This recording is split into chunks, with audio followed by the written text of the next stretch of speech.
How's it going, everyone? Today is Friday, March 7th. It's kind of funny because this is part 7 in the painting live stream playlist here. Excuse me. I'm planning to just put in another like 3 or 4 hours today of painting, and figured we'll just sort of continue where we left off yesterday on the painting by really focusing in on this area. I'm not going to work on the larger self-portrait probably today, but I am interested in starting to push more of the narrative in this background window space, and I'm really hoping to start to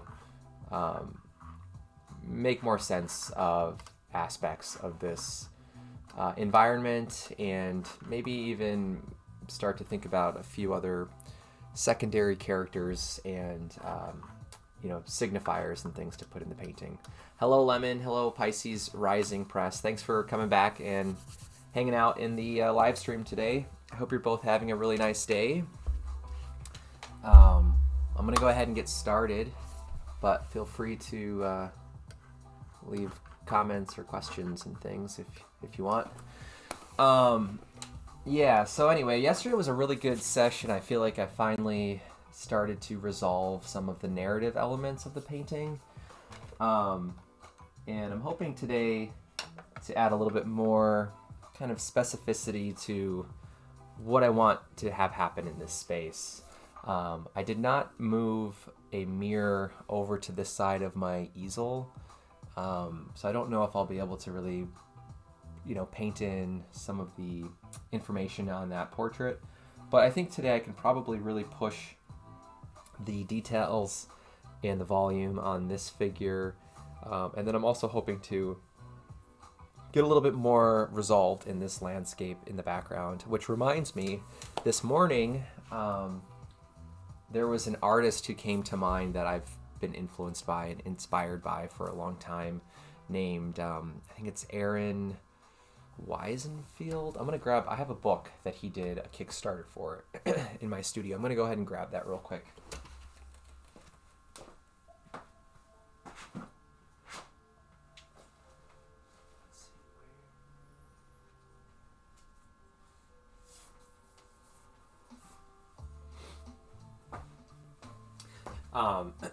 He's a painter that I don't really want to just directly pull imagery from, but I was thinking about this part of the painting, and a couple different artists came to mind. There's another guy I really like, John Wilday. He's a Wisconsin, he's not alive anymore, I don't think, but he's a really well-known Wisconsin figurative painter.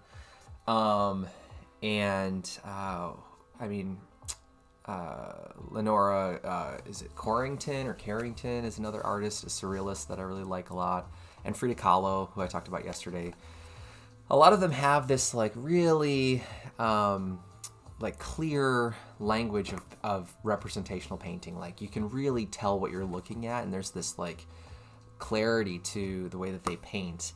And then I was thinking about this artist, Aaron Weisenfeld. I don't know if either of you have heard of or seen his work before, but he's one of my favorite narrative figurative painters. I'm going to try to find a couple examples in the book of some of his work. But if you're not familiar, you should definitely look him up online and on social media. He's got some really interesting, very dramatic paintings, but they have that same kind of like super clear type of information. Everything is very explicit and super direct in terms of the objects that we're looking at.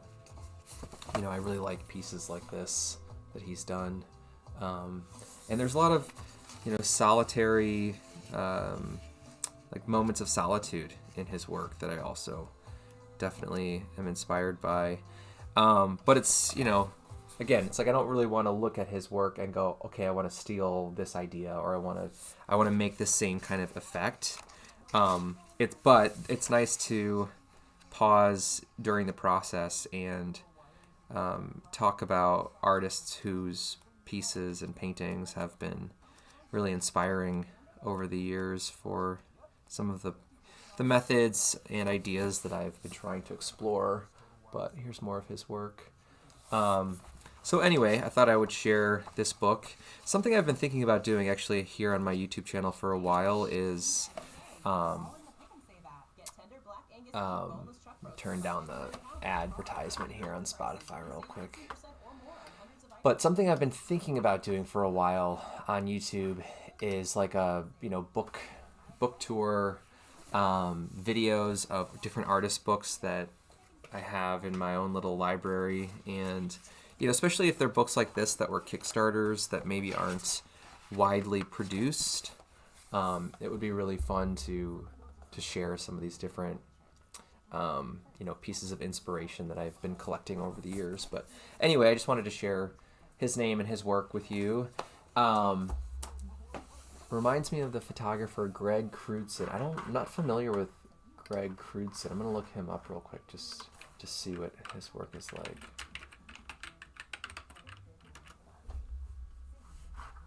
Oh yeah, for sure. I could definitely see some correlations here.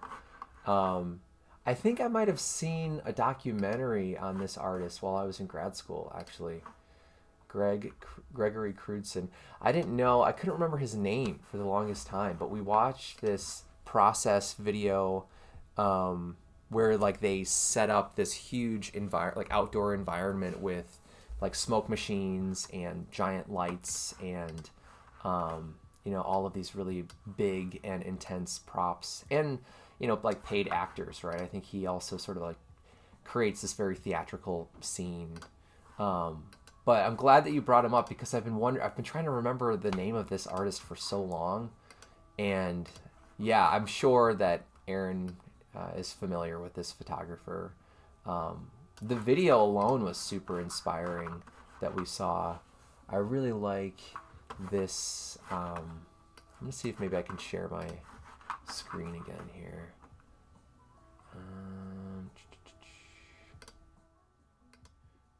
Let's see if I go over here. This way, if we are talking about artists or different names, we can just look at them real quick. This photograph that he made here, I remember seeing online and just being like super inspired by all of these light sort of holes in the floor, and there's this like magical realism, kind of surreal quality to his photographs that have been really interesting. So thanks for bringing him up because I've been trying to remember that artist for a while. Gregory Crewdson. That's not the name I would have ever guessed. So that's really funny.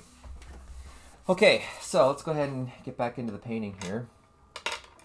But yeah, something I really am interested in trying to do in this painting is create a lot of small, detailed pieces of information, just as a way of like drawing the viewer into certain zones of the composition. Like I think with the landscape, having like really thin, very sharp, clear blades of grass would be, I think that would be really interesting. So I'm going to work on that for a little while and just see what happens. I'm also trying to get a lot closer to the color properties that I want the painting to have, because right now a lot of what we're looking at in this space is kind of like almost like a grisaille, like underpainting value layer, where it's mostly about drawing and figuring out the proportions and key relationships of the subject matter.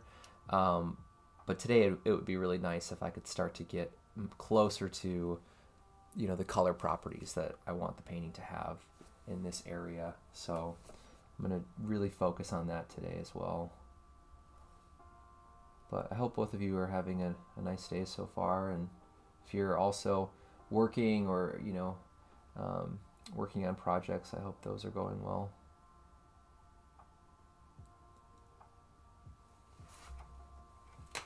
Maybe since I'm painting a smaller area here, I can kind of zoom us in a little bit. Oops.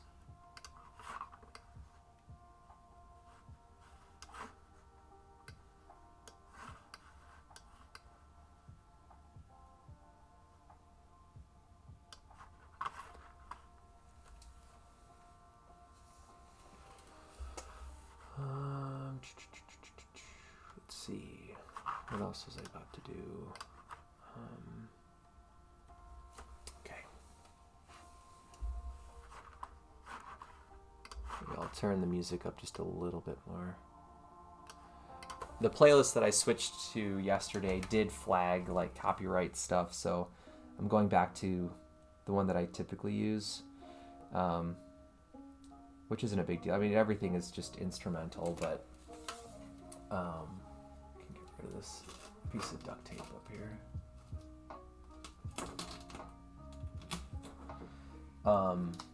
Everything is instrumental, but I'm used to listening to these same songs over and over and over, and after a while it kind of starts to get a little too repetitive, but that's okay. Let's see, maybe start adding in some texture down here.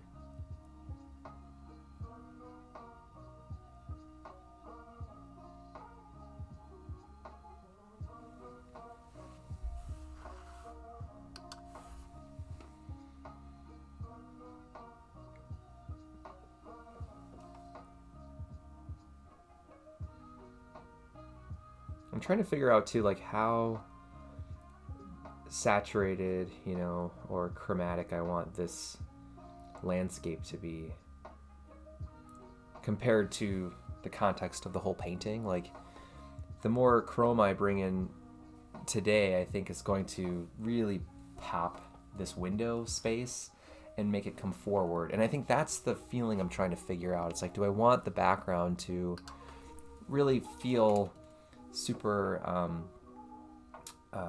important in the context of the painting, or is it something that maybe is a little more hidden, or feels a little less like, I don't know what the right word is, just like more passive. I mean, that's, I think, what I'm trying to say. It's like, you know, do I want a viewer to look at this and go, oh, that's kind of a weird background, and then maybe come back to the portrait, or maybe there's something in the foreground that they're looking at. You know, so when I think about relationships of color and proportions and scale, or the clarity of a shape versus how soft the edges might be, those types of like formal qualities can help create those distinctions in a painting, right? Where we can go, well, I'm not really drawn to this part of the painting because it's really subdued in its relationships of contrast, right? And the more intense the contrasts of temperature and chroma, you know, the faster someone's going to come to that part of the painting. And that's sort of the thing I'm trying to figure out, like, how quickly do I want the attention to go to this part of the painting? You know, because I can definitely control how intense or like achromatic some of these areas of the painting can be. But so Lemon, you're working on inking some fish drawings again. That's really cool. That's interesting that you found a theme, you know, or some sort of a subject to kind of really dial into and focus on for a while. I think that's really good. You know, it's healthy, I think, to sort of like scale, you know, or like focus in on something and then, you know, scale back out and have that like balance of focus, I think is a really good thing. Are you working from photos, or is this something that's from imagination? Just kind of trying to get a sense of what the project is like.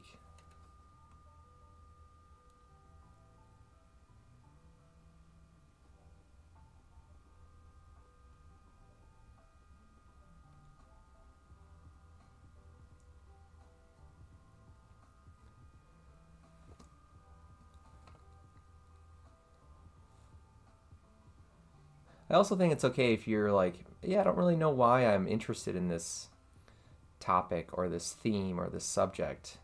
I think part of making art is to find out why we're drawn to certain things or why we feel certain ways about, a subject. Um, so I think it's good. I think that's a good thing to feel like, yeah, I'm figuring it out. I'm not entirely sure what it is I'm drawn to about this, but I know that I'm interested in it, and I think that's, if anything, that's more important, right? Is to know like if you're genuinely excited about something or passionate about something versus maybe feeling like we're supposed to be passionate about something and trying to like force a concept or force a feeling into our process. That I think that can come through the work, and it doesn't feel as, I don't want to say genuine, but it might not feel as timely for the artist, who's engaging with those ideas in that process. So that's awesome. That's from imagination. Is it a pretty large piece that you're working on right now?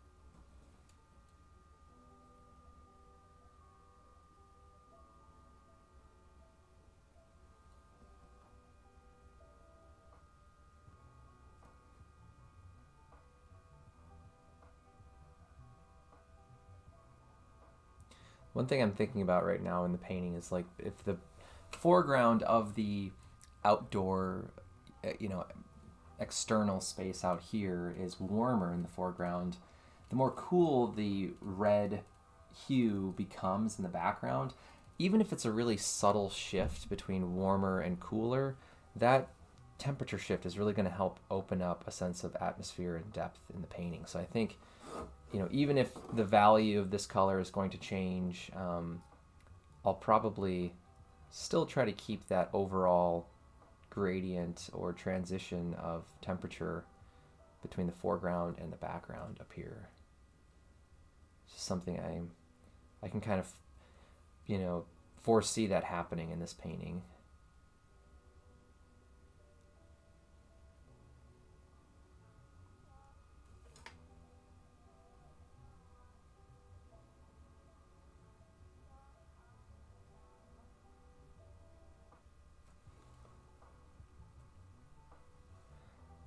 So it's a smaller piece.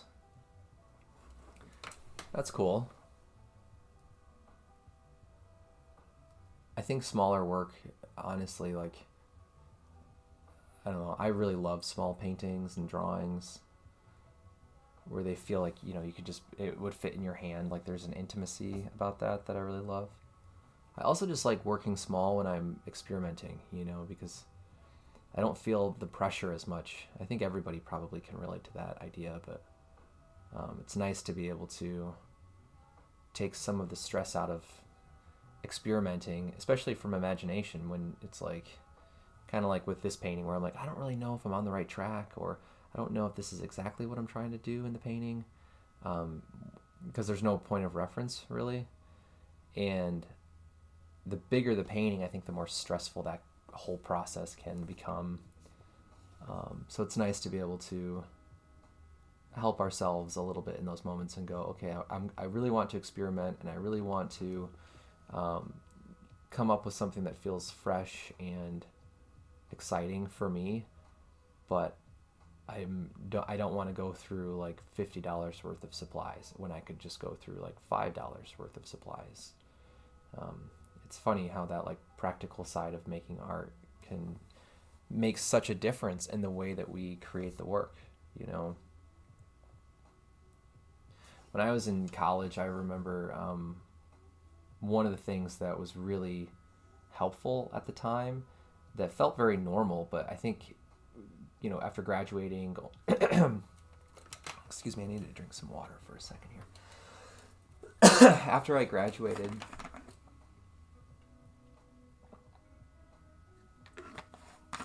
and then met other students from other schools, and in graduate school, and then teaching remotely for a college in Minnesota. Like I've interacted with a few, not many, but a few other student populations and like art department communities. And one of the things that was really helpful about where I went to school for my undergrad was that the art building housed all of the different art majors. So you had visual art, dance, music, and theater all in one big building, which I thought that was like pretty average and common and normal. But the other universities that I've been to since, only maybe like 10% of them have had that sort of structure.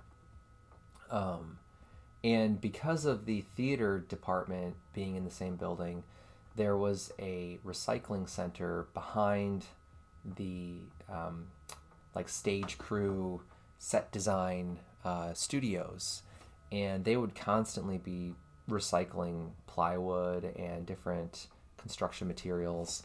And I don't remember who kind of tipped me off on that, but I started collecting bits of scrap wood and plywood and things to paint on, and that allowed me to like take away even more of that pressure of the material side of painting. Especially as a student, when you don't have like hardly any money and art supplies can get really expensive. One of the ways I was able to keep practicing painting and experimenting was by upcycling these materials that were being, recycled or discarded.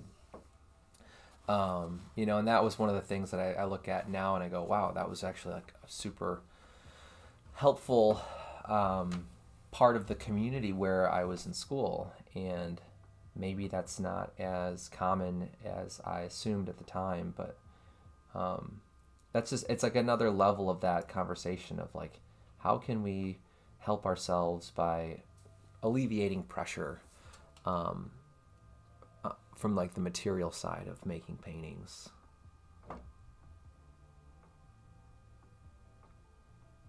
So one thing I'm looking at over here in this part of the painting is really trying to create a lot more contrast down in this like cast shadow where the like raking light is coming through.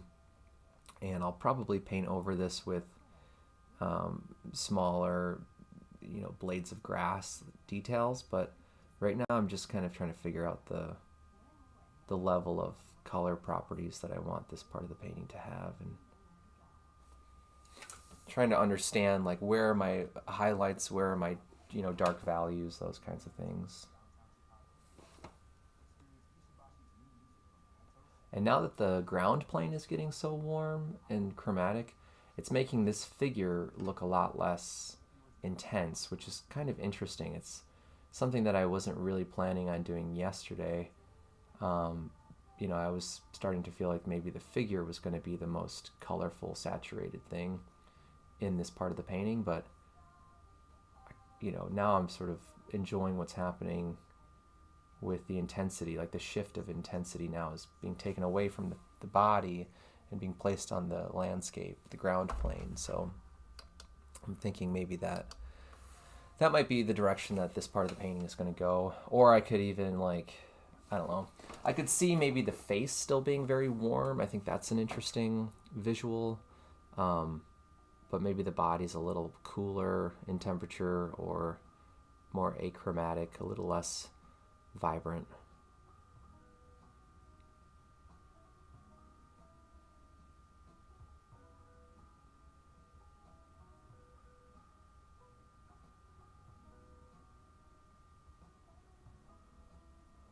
The shadow doesn't really make a whole lot of sense, though. I need to make this little wider. The other thing is okay, if the building is in shadow, the plane that we're looking at of the building, then the back of the figure should also be, more shadowed, if that's even the right word to use. But I'm thinking about the context of the light in this space, and obviously in a painting you can kind of make up your own rules, but this again comes back to this idea of like, well, what would be the most interesting effect in the painting? To have things all make sense together, or to have areas that are conflicting with one another. And there's something to be said about tension and conflict as like a force in a visual image, So I'm pretty aware of this. Again, like it's like a new fork in the road where it's like you can go one of two different ways. You can either, make the figure really, really bright and like have it not make sense with the light of the space, and that becomes a point of like, well, that doesn't feel real, that doesn't really make sense. And honestly, most of the time when I'm working, and I don't typically live stream my process like this, but as I mentioned yesterday, this is kind of a unique project that's been intentionally like shared in this format. But when I've worked on other pieces that are from imagination, typically I'm just like in the back of my mind, almost subconsciously, I'm like having this discussion of, I could do this, I could do that, it could be bigger, it could be smaller, it could be really intense in terms of contrast over here. And usually that's just like everybody else, right? That's like more of an intuitive part of the process. But it's very similar in the like, trying to imagine, well, if I did that, how would that shift the whole interpretation of the whole painting, And usually I just do it and then decide if it's working, or if it's needed in the painting.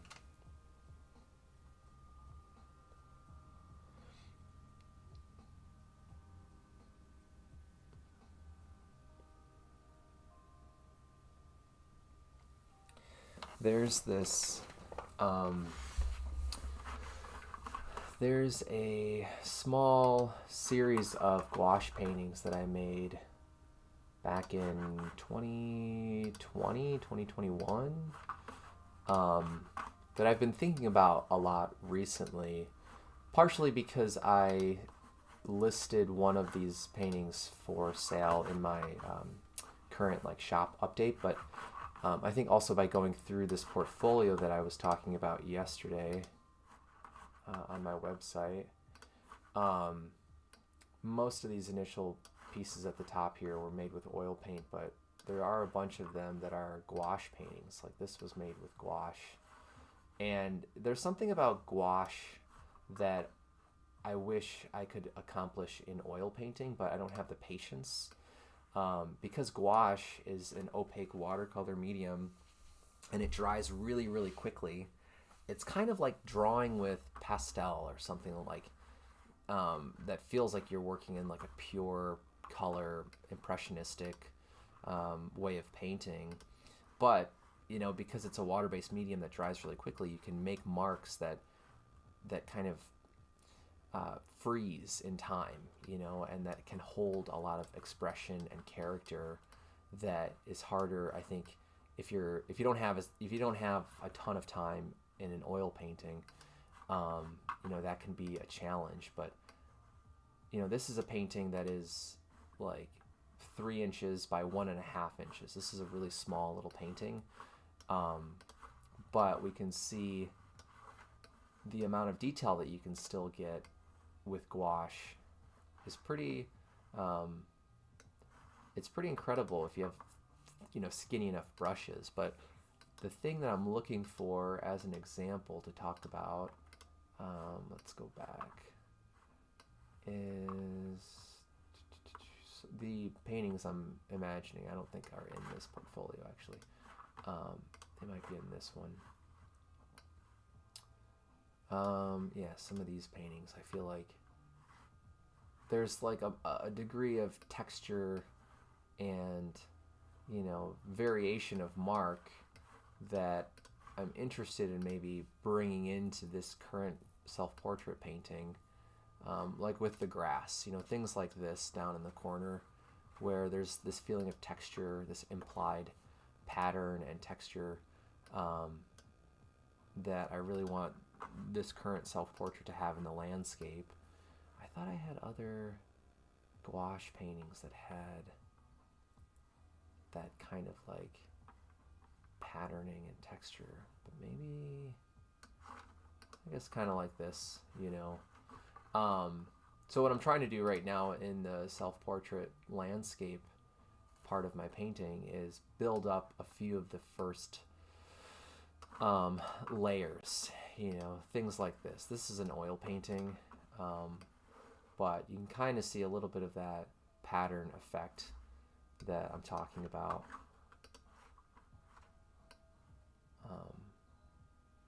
But yeah, anyhow, we'll see what happens. I'm going to go back to this other screen. I don't know how well you can see the small marks in that red ground plane there, but hopefully over the next couple of sessions I can start to create maybe even a little bit of texture, like an impasto effect there. We'll see. Those are things that feel like they're sort of like on the back end of the process for those subjects, whereas I'm still in the first end or first block of process for this part of the painting, so I can't really get too ahead of myself there.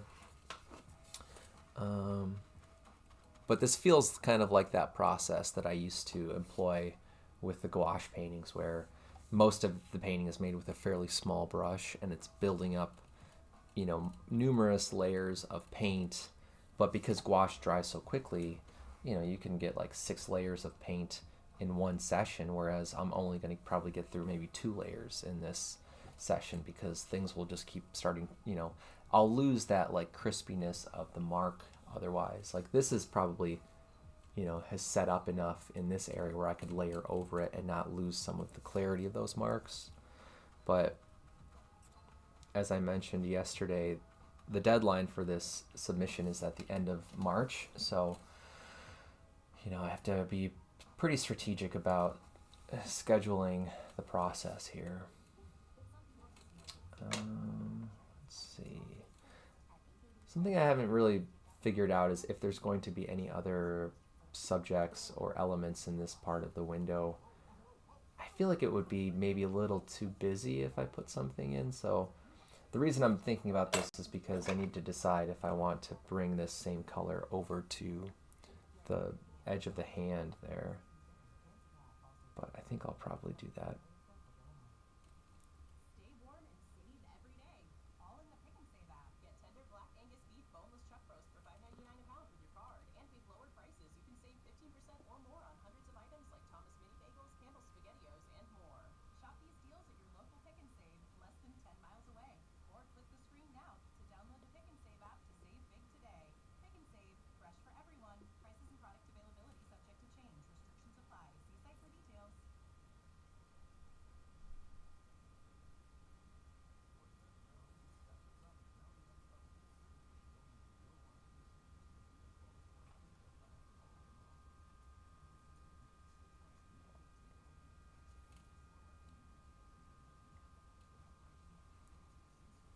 I feel like it's probably been at least 3 years or so since I've spent this much time on one painting.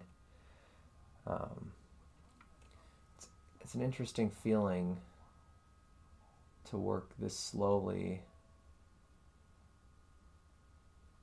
because I've been not rushing other work necessarily, but I feel like I have approached a lot of my other paintings in the last few years with like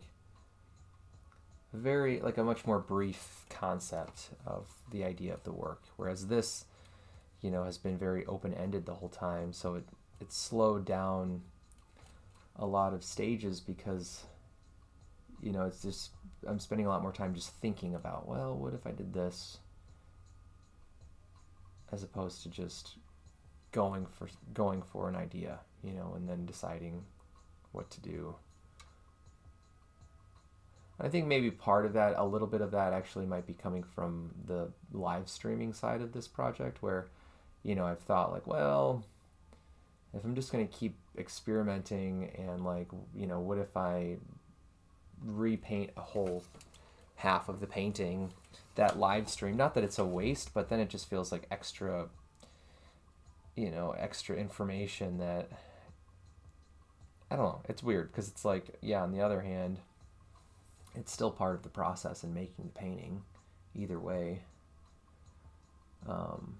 Because I was going to say, oh, that's just a bunch of extra documentation that might not really fit the process of the painting.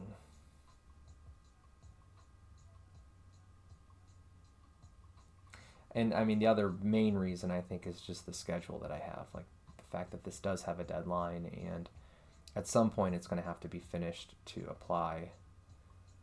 So I can't just sit and talk about what I might do, forever.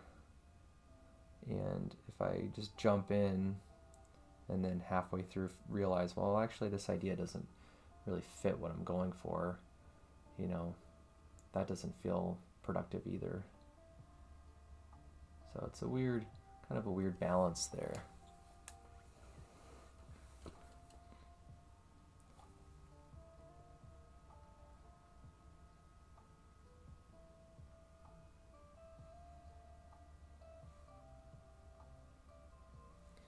Yeah, deadlines are definitely stressful. I agree. I mean, they're healthy and they're helpful in some aspects because it forces us to be productive, maybe moments that we wouldn't be productive, but they can get in your head, I think, a little bit, depending on the work and the opportunity.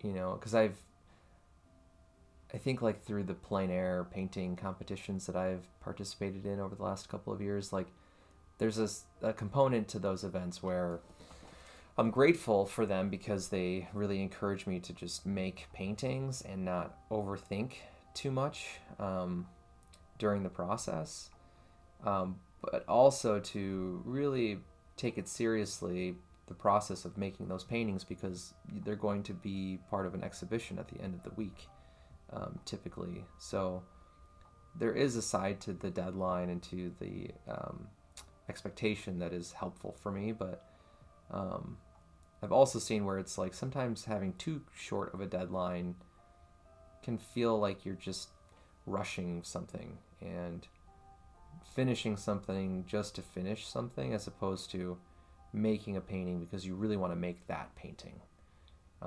And that's been a feeling I've had over the last year where, there's been times during those events where I kind of wish I would have taken my time a little bit more, or prioritized fewer paintings and tried to go more for quality than quantity.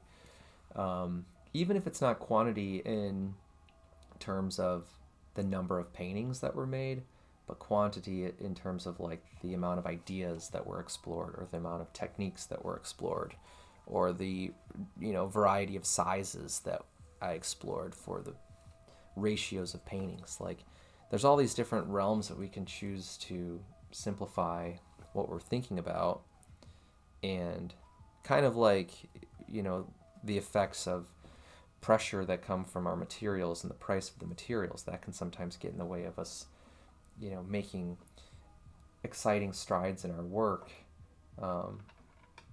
and finding a way to reduce that stress and pressure can be really important. But then there's a side of that where it's like maybe adding pressure is what we need at times to be able to push ourselves to just get something finished, or to get something in front of us physically with our materials, or to just show up in the studio, or to get in front of our easel. So I could see both sides of that idea. But I definitely agree that it is stressful sometimes to have the deadline. I think just knowing that it's like you have to commit to something at some point. It can be really stressful. And if someone looks at my portfolio, I think that's something that they'll notice is like this desire to just experiment more than distill,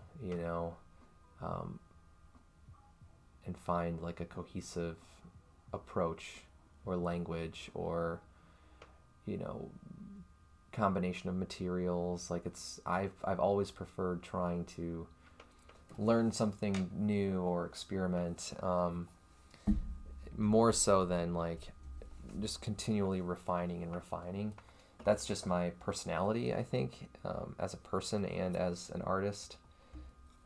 But I definitely have thought a lot over the years on what that might be creating in terms of my own process or the trajectory of my process and that kind of stuff.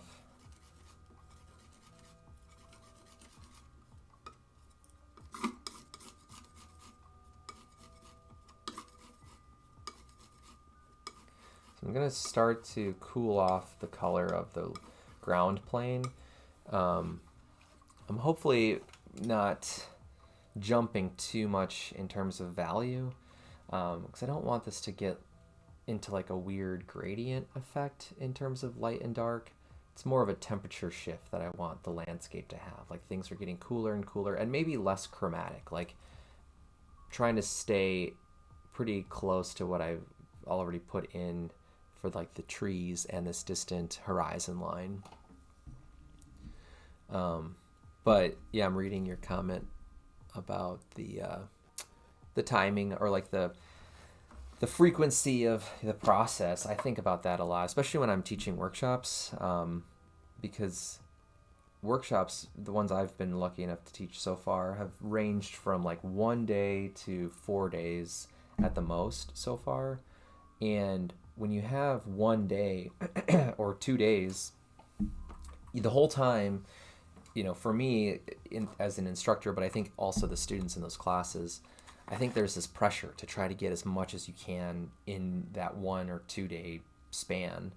And then when you have 4 or 5 days, I feel like there's this lack of pressure. Like that same pressure is not as noticeable. I mean, people still want to get a lot out of the class and really prioritize learning and growth and everything. But I've noticed like there's definitely a shift that happens when we don't have that like ticking clock right behind us in terms of like how many days we have to work on something.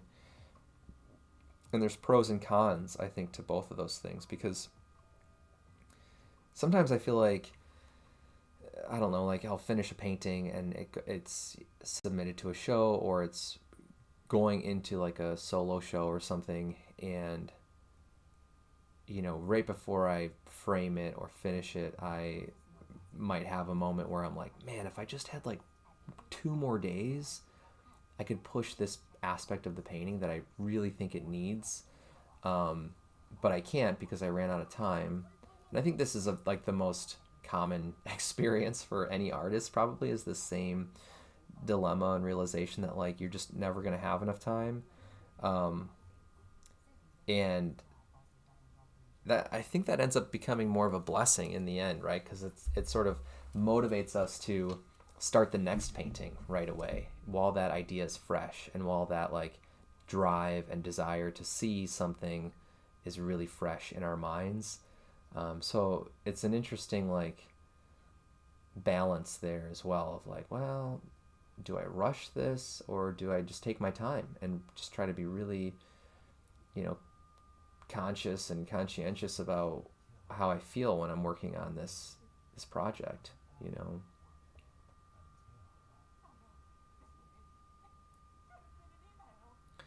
But I think everyone's different too. Everybody has their own preference on that kind of thing. But going into a project like for this, I knew really early on, like I don't want to feel rushed. I want to feel like I had plenty of time to sit and contemplate the possibilities of expression, the possibilities of material, the possibilities of, references to the content in the painting. And I think part of that, just for my own context and like this current moment in my studio practice, is like this desire to slow down and try to find more intention in my process. I think coming out of 2 years of more like travel based opportunities, whether those were the plein air events or teaching workshops, where I just couldn't really get into like a consistent rhythm in my studio or like personal work. I always felt like I was having to pause and then go travel somewhere to, focus more on plein air painting or observational painting from still lifes and that kind of stuff. And in the back of my mind, it's like I'm always thinking about the projects that I have here in my studio, or things I can see myself wanting to explore. And it just comes down to prioritizing, and really taking those leaps in our schedules where it's like, okay, if I want to do this, I need to start saying no to certain things, or I need to just not apply to certain things and really be more mindful of my time, that's always been really difficult for me personally. I think I've always had this, like, what's the term? Not like frugal mindset. There's a term that people use where it's like there's limitations constantly, and like there's never enough. And with time, it's like, oh, there's never going to be another opportunity to do this again. Like I've always kind of had those fears of, if I say no now, maybe there won't be an opportunity in the future to do this thing. And I'm trying to get better at that process of really slowing down, kind of like with the paintings, like really slowing down and thinking about, well, why do I want to do this? Or what am I giving up if I do this? And those are things that every artist kind of has to navigate,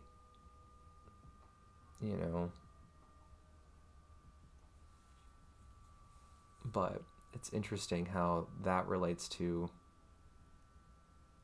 the process of creating our work as well, where it's like, okay, if I'm spending 4 hours on this, those are 4 hours that won't be going into another project, and trying to, again, also be conscientious of our goals as well. Like, well, what are we trying to accomplish? I remember when I was at a residency, I've only done one, like, sort of like, what's the right term? Residency, where you travel and you actually like stay on campus somewhere else, and or like on the grounds of wherever the residency is. The other 2 residencies that I've done have been like local, I forget the term, low residency, I think is kind of what they call those, where maybe you only go for like a weekend at a time. But anyway, this was a long time ago in 2018 at the Vermont Studio Center. There was an artist who I got to meet while I was there, my friend Daniel Breder, who I think is still in the Chicago area. I haven't really seen updates from him on social media in a while, but he and I were paired to wash dishes together as part of our like work work study side of our paying for our residencies. And I remember one of the days we were in there washing dishes and kind of like shouting, talking to each other because it was so loud with the hoses and everything. We were just sort of talking about like our goals as artists, and short-term goals and long-term goals. And I remember he said something that I still think about occasionally, which was like this, this very real, what's the word I'm thinking of? This very real, desire or like perspective on our, like his work, and, like this idea of like living in a very fast-paced information, overloaded world that we live in now. It's like, I feel like so many artists, myself included, think about like, okay, well, if I can reach more people on social media, or I can, build an audience on social media, that might help blank or blank or blank, And even if you're not an artist, I think that's something that, a lot of people probably think about nowadays, just given the tools that we have access to, and thinking about, the landscape of our like digital virtual world.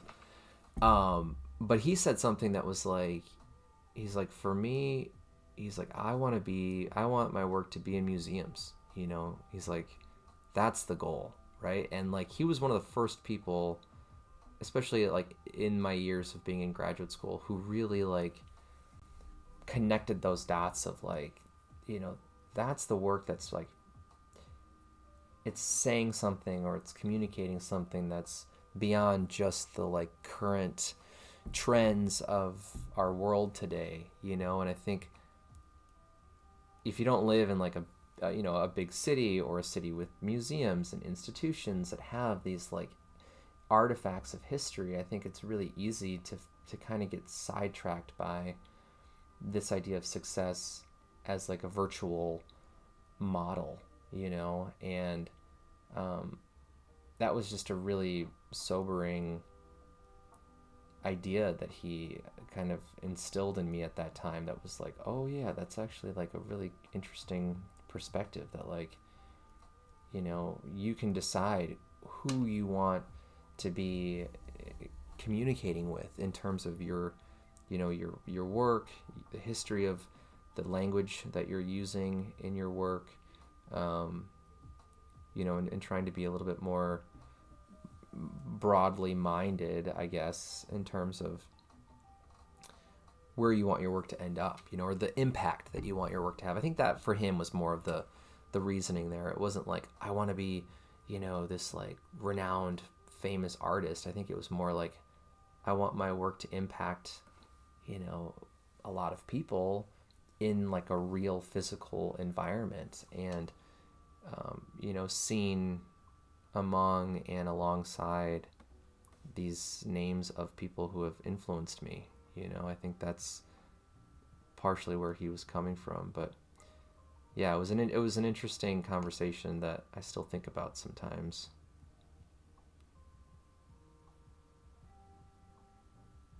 I don't know why I got on that tangent, but I guess part of that's like this idea of being intentional and slowing down, trying not to get distracted by, just making really quick paintings.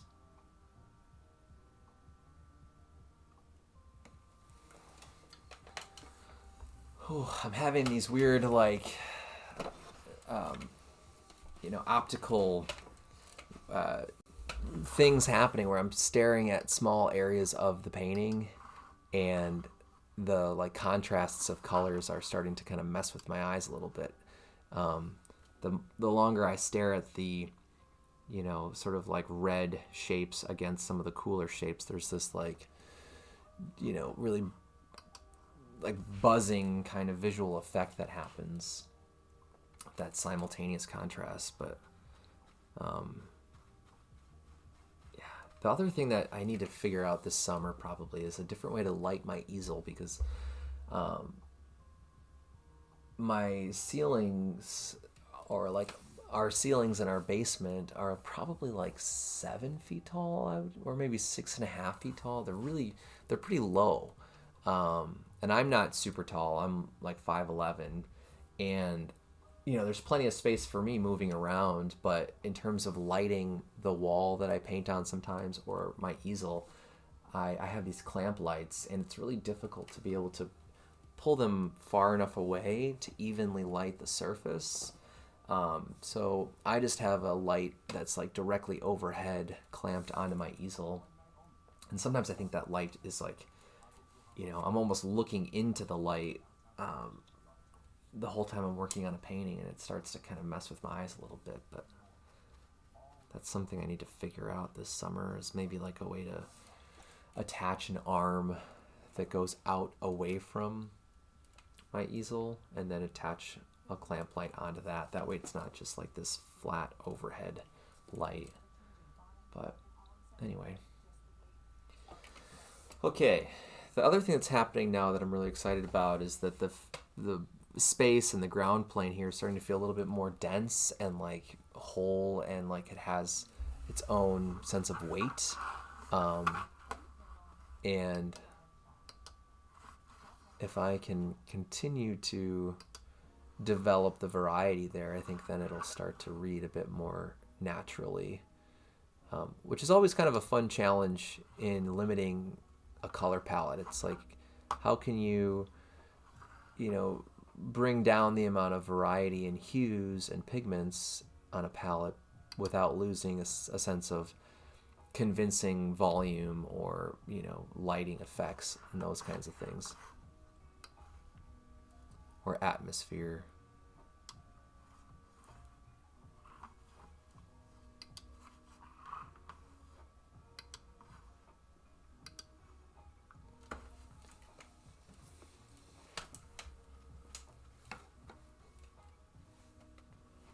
All right, we can keep going here. Grab some more medium.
Still haven't decided now what I want to do about the frame of the window. Like if I want to keep this figure on top of the frame or put the frame back over the figure.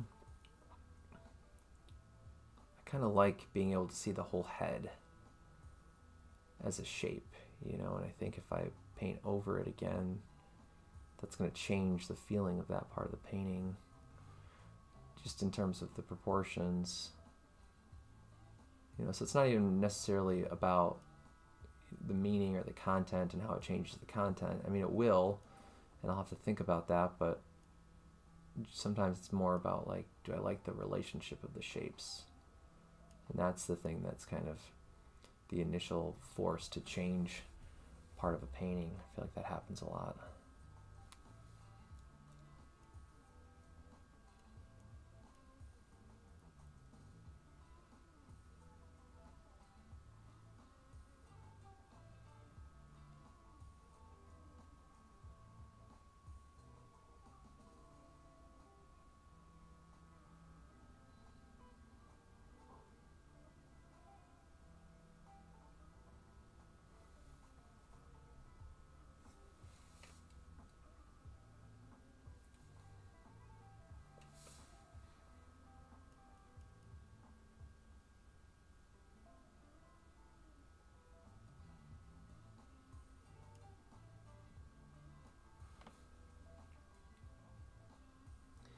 A couple of years ago, I was in Dubuque, Iowa for a plein air painting event called Bluff Strokes. And in 2022, I participated in the event for my first time. And there was a painting I made during that week that was painted on the roof of this like 5-story or 6-story building in the Mill District, I think is what they call it, in Dubuque. It's right along the Mississippi River. There's this, sort of like edge of the city that's really historic and has a lot of these old factory buildings that are brick buildings that are really beautiful, pieces of architecture to look at and paint.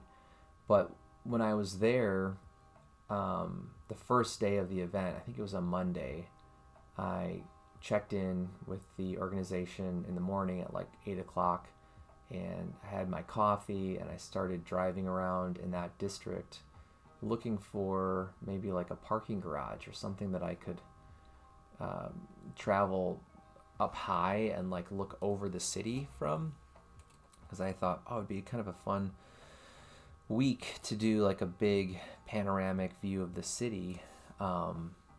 And this was my first time in Dubuque too, actually. I'm pretty sure, back in 2022. And so I was just like excited and very optimistic about painting and exploring this new place. And as I was walking around with my coffee, I kind of stumbled into this guy who was sitting eating his breakfast on this public bench. And he was just kind of sitting by himself, I think scrolling on his phone. And as I walked by, I was carrying my sketchbook, and I had my lanyard from the event with my name on it. And he recognized the lanyard and was like, "Oh, you're here with Bluff Strokes?" And I was like, "Yeah, it's my first time. I'm really excited to be here. I've heard a lot of good things, and this is a really cool city," and blah blah blah. And he asked if I needed help with anything, and I said, "Well, actually, I'm just trying to see if there's like a public vantage point where I can see a lot of the city." And he's like, "Well, how high up do you want to be?" And I was like, "I don't know, maybe just like 4 or 5 floors, you know." And he was like, "Well, actually, I'm the maintenance man for a building like, 3 blocks from here. If you want, I can take you to the roof and you can check it out and you can paint from up there." And I was like, sure. And his name is Gene. He invited me over there, and he's like, "Okay, well, I'll walk over there right now, and if you want to park your car in our parking lot, it's free to park in our parking lot." And I said, "Okay, cool."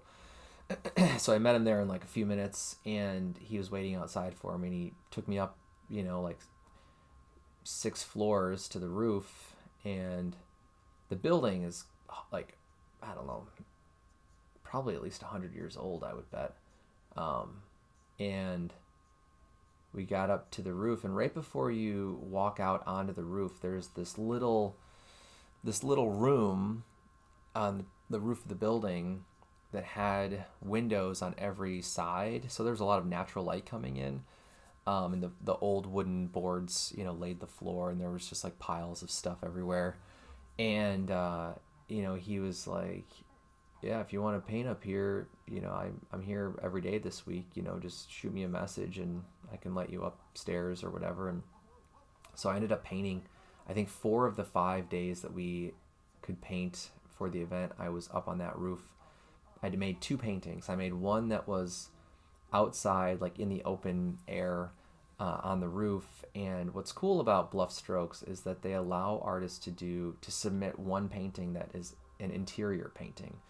Because most of the plein air events, you have to be outside in the open air the whole time, unless they explicitly say in their prospectus that you're allowed to submit paintings that are made indoors. And that's very rare in my experience with plein air events. So right away when I checked in, I was like, this is a really cool, unique rule that they have, and I really want to take advantage of that, because most events you don't get to do that. So the other painting I made up on top of that building was in that room that I was just describing, and it was a painting of one of the windows, kind of like a portrait of the window, and you're looking through the window out at part of the city.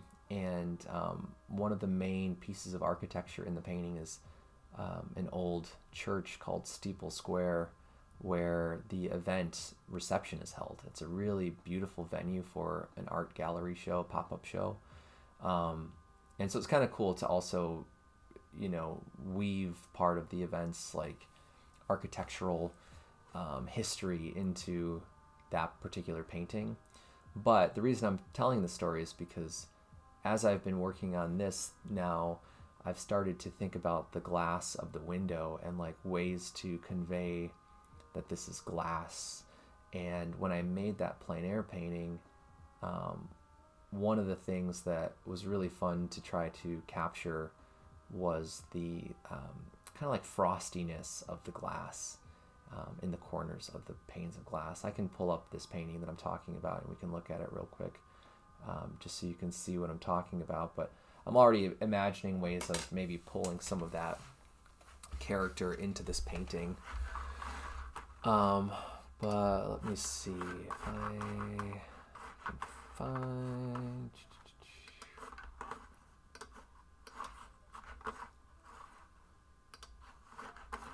So if we go back here in my plein air portfolio,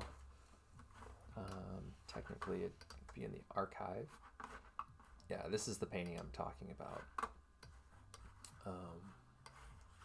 But if I zoom in here, you know, I don't know how well you can see it on screen, but there are these moments along the edge of the glass where, because the glass was so old, I think there was just a bunch of buildup of debris and dust and just different materials that were stuck to the glass that was refracting the light that was coming through the glass and creating this really beautiful, like, hazy, soft glow around whatever was being seen through the glass. So, you know, along that edge, a lot of the contrast becomes really compressed and weakened.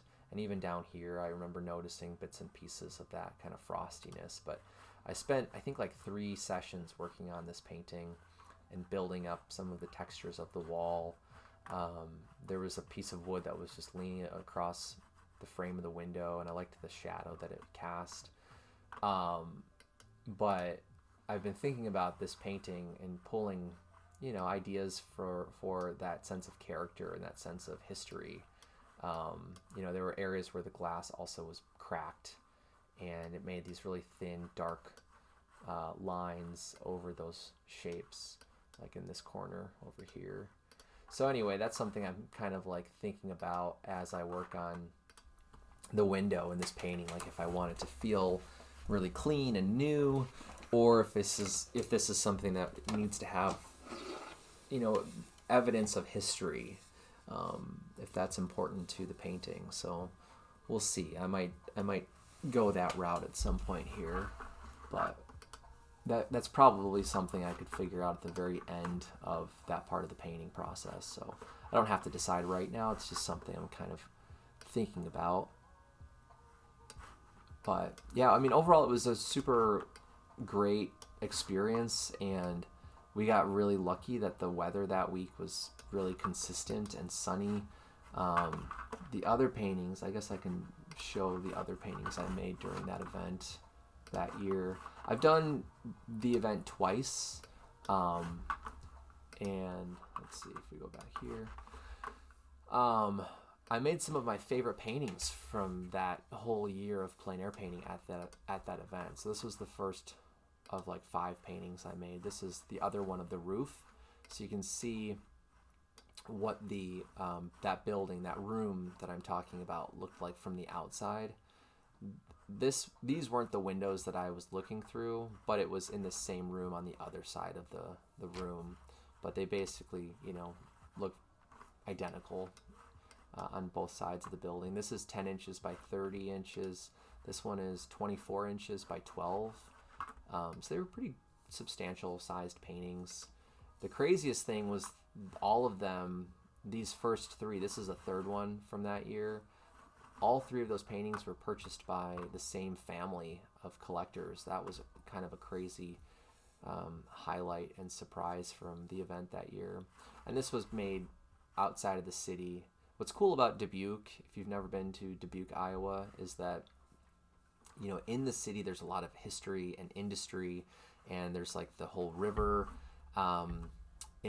river like side part of the city along the Mississippi, and there's bluffs and really beautiful like vistas. And then if you start to go west away from Dubuque or north away from Dubuque, you'll hit some of these really beautiful rolling hills with farms. So this was made probably like 15 minutes outside of downtown Dubuque, and then this was made in the city during their like farmers market Saturday morning day. It's the last day of the event after Friday's like main reception. There's the exhibition. The exhibition for the plein air show is open through the afternoon on Saturday, and then that morning, artists are encouraged to go and do one more plein air painting, kind of near the farmers market to create more buzz and maybe interest in the show. This was my nocturne painting during the event, and then this was my quick paint. This was with gouache, and it's fairly small. It's 3 inches tall by 18 inches wide, so it's a 1:6 ratio. I think this is the only painting I've ever made with that extreme of a panoramic ratio, but it's this alleyway scene with a really big, like, foreground plane of a building on the left that really anchors half of the composition. And this was also purchased during the show. I think out of the 6 paintings that I made during that event, this was the only one that came home with me. So it was overall, it was a really great experience, and it was awesome to see the artwork connect with people and, find their homes and their collectors. So, all right, let's get back into the self-portrait painting here. But the craziest thing about getting to paint on the rooftop was just like the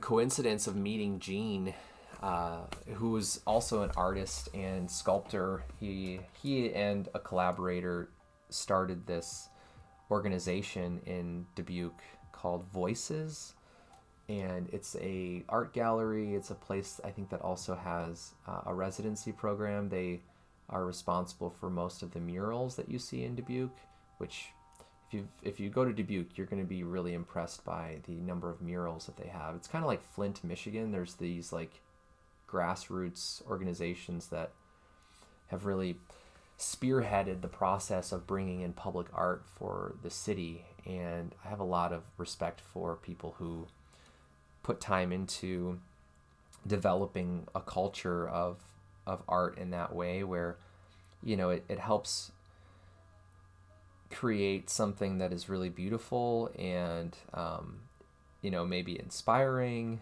or motivational, as like a public image that becomes part of like the tapestry of the city.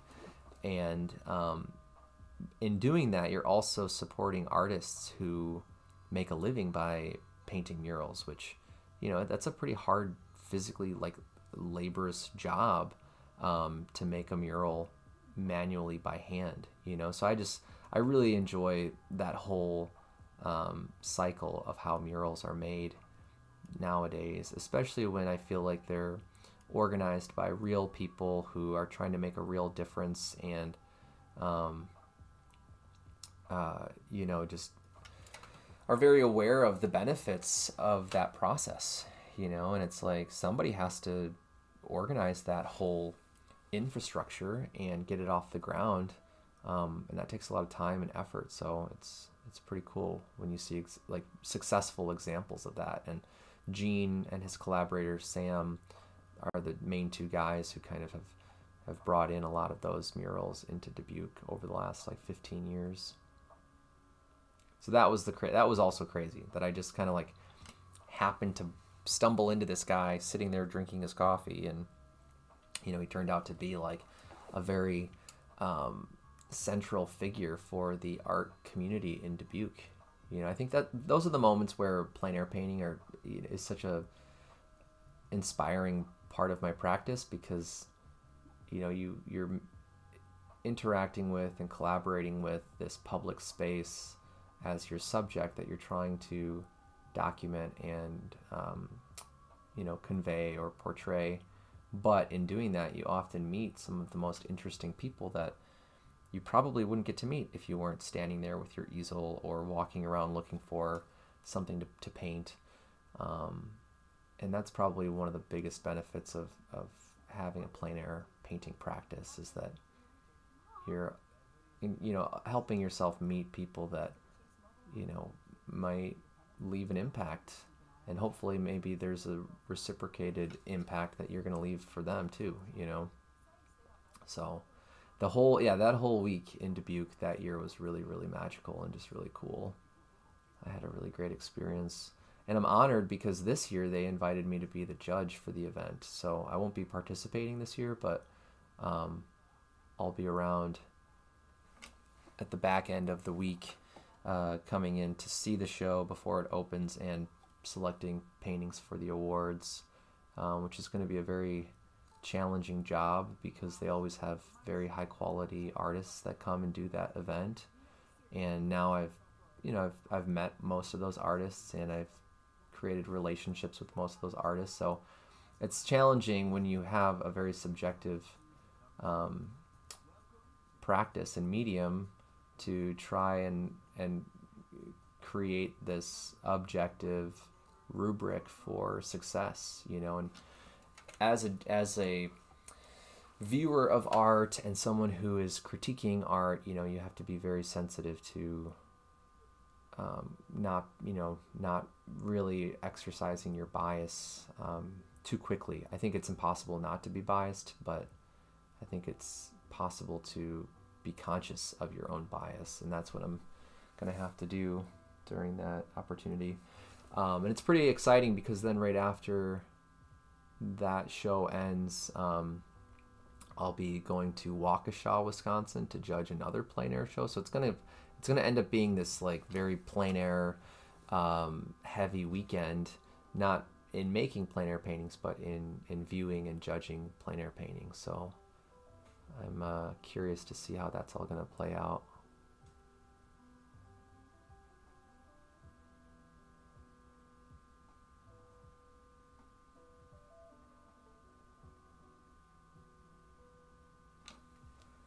All right, I'm going to scoot back just to see this from a distance.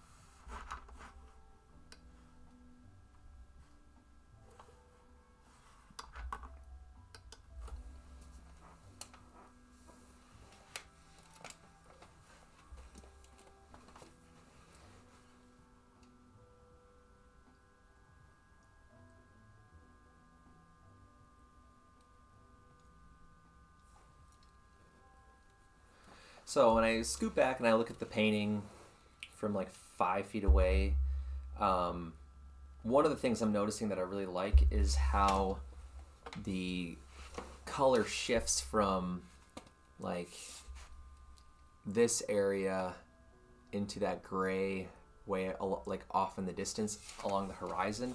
Because that's such a significant change in color, I think it makes the distant part of the landscape feel really far away, which I really like. So I think I'm going to try to keep that relationship. I might tweak some of the color properties, but that's something I'm noticing right now that I think helps the painting feel more dynamic and more interesting. I'm also realizing that the frame of the window seems to widen a little too much on this right side. This is where it's like maybe I should just be painting all the way through these lines, and then repainting them once I figure out what the landscape looks like. But I'm not really that worried about being super accurate anyway, so it's not a big deal. I'm just gonna keep going like this. Just need to bring this line down just a little bit more, because when I end up painting the frame, chances are this color is going to be dry in the background, and it'll be challenging to try to remix this exact color again. So if I can just go in farther now and then paint over a little bit of the warm background color, that would be a lot easier and probably more consistent overall.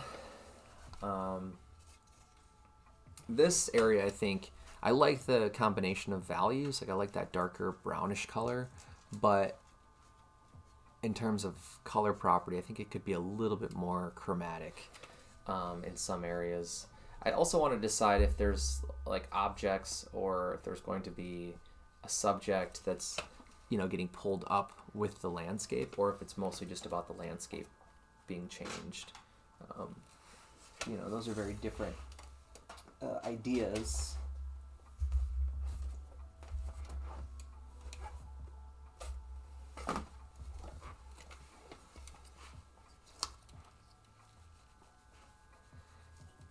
Yesterday, the other thing I remember talking a little bit about was the pocket idea on the body in that middle figure, and maybe referencing some of those ideas from past paintings where the body kind of becomes like this container for meaning, or container for tools, artifacts. So I need to kind of decide at some point soon if that's going to happen or not. I could always create a space for that and then decide what the object is going to be later on. It helps to know what the object is to help create more of a shape of the skin to make it feel more natural and convincing. But because I like the idea of that idea still of doing like hair on the body, like an overwhelming amount of hair coming up from the bottom towards the shoulders. In this area here. So I could work on that right now, or I could work on the siding of the house in the warm landscape, like the smaller piece of architecture in here. I'm tempted to work on that a little bit too. So we'll see. A few different moments of progress that I could focus on here. But as I'm thinking about it, I think I'm going to take a quick break and just run upstairs for a few minutes, and then I'll be back to keep painting. Thanks for hanging out so far, everyone who's here. I really appreciate it, and hope you're enjoying the process so far. I will be back shortly.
And we're back.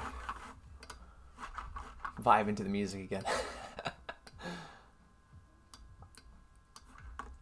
Glad you like the music.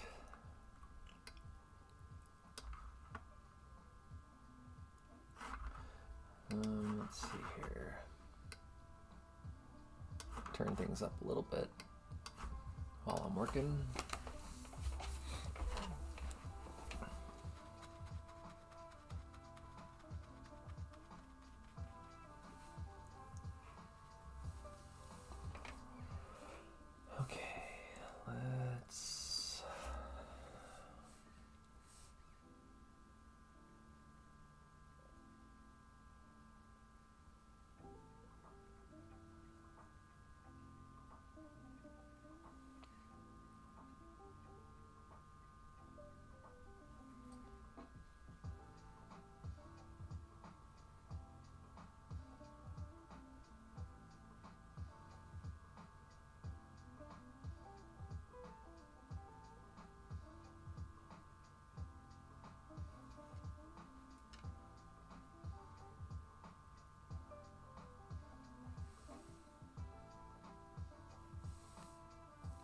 You have to buy more ink again, huh? How often do you have to go like replenish your ink supply? I don't really work with ink. I've tried it before. It's been a long time, but every now and again I have a desire to like get a new fountain pen or do more sketches with ink. A few years ago I made a series of just like sketchbook thumbnail drawings with a water brush that I filled with diluted ink, and that was pretty fun to work with. But part of the challenge for me has been finding the right tools that are like, you know, easy enough to use, reliable, don't require a ton of like preparation to set up. Because for a while I was using is it Lamy pen? Safari pen, I think, was the model. It's one of their like basic ones, I think. And I had the cartridges, but I accidentally screwed it up, and like the like, what was I gonna say? The like cartridge part, or like the nib part, something dried out, and I stopped using it after that. But yeah, no worries if you have to head out. You know, I'm glad that you had some time to hang out while I was live streaming today.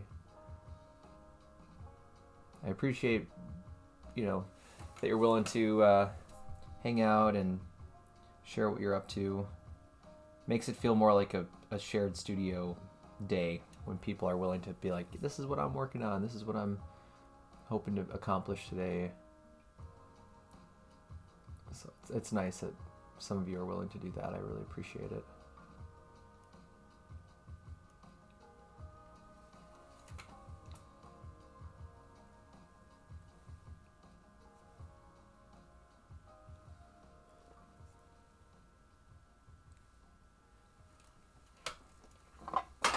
Oops.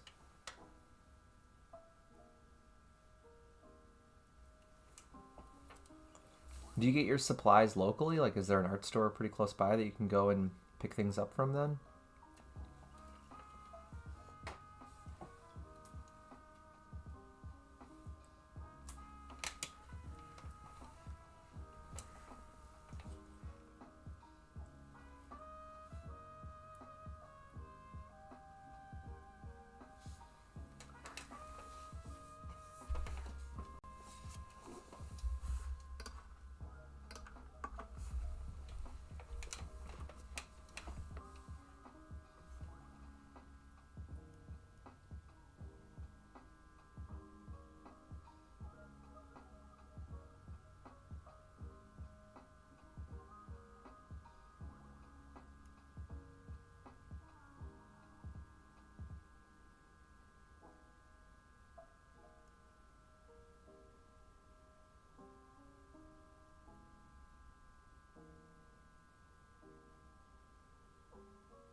Oh, that's awesome that you have a few options for stores for the art supplies. Um, Sometimes I'll go down to the Blick store that's in Milwaukee, but otherwise I usually buy stuff online if I need supplies.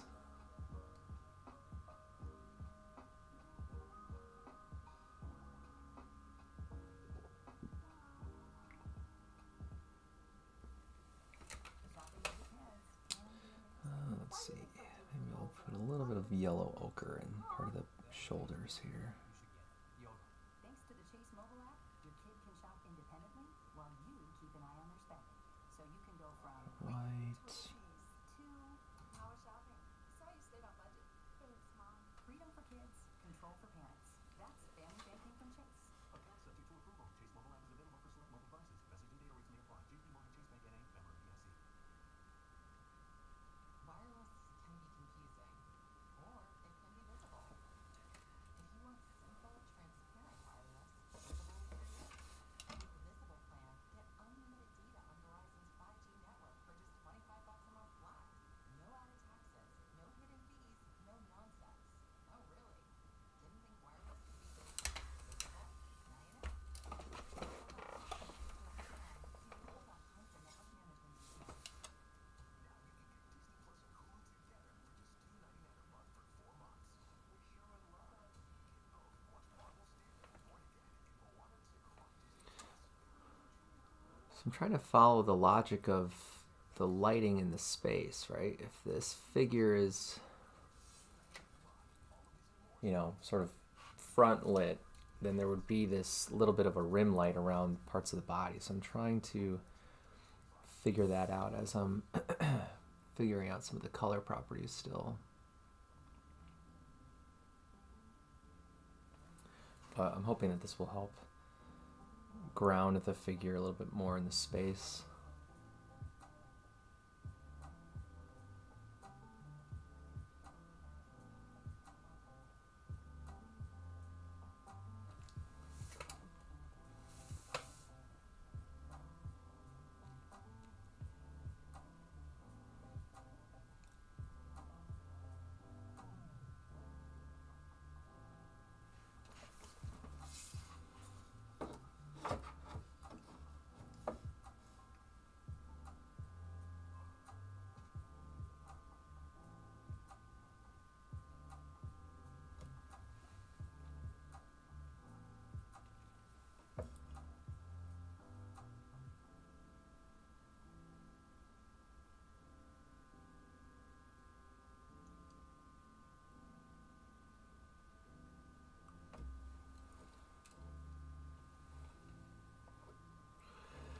Thanks for tuning in today, Lemon. I really appreciate you hanging out again. Hope you have a great rest of your day, and I might still be live when you get back. Who knows? Otherwise, the recording will be up if you want to see how else the painting develops today. But good luck with getting more supplies, and hopefully I'll see you again in another live stream, or maybe at the end of this one. Have a good afternoon.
I was trying to look at the mirror over to the right of my easel to use as a reference for this ear, but it's the other ear. And, you know, it's like kind of throwing off how this would look.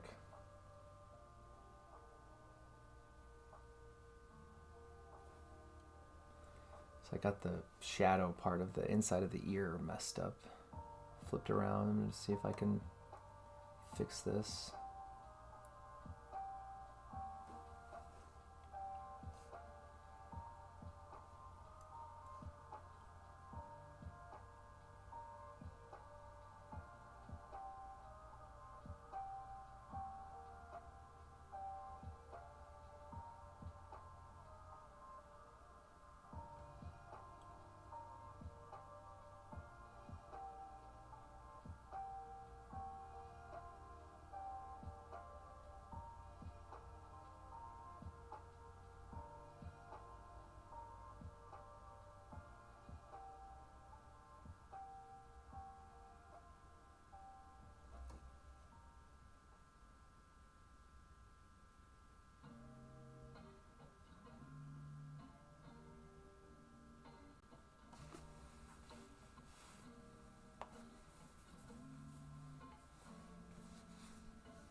Hey Raynola, how's it going?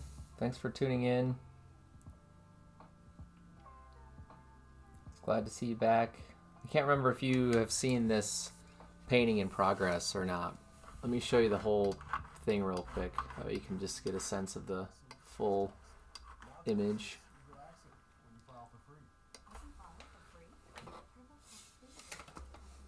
I'll probably zoom back in a few minutes, but just in case maybe you hadn't seen the whole painting, I wanted to share that with you.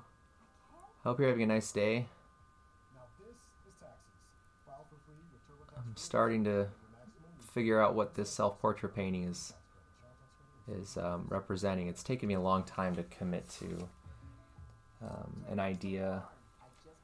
I've gone through a few different compositional sketches, and I'm pretty excited about where it's going now.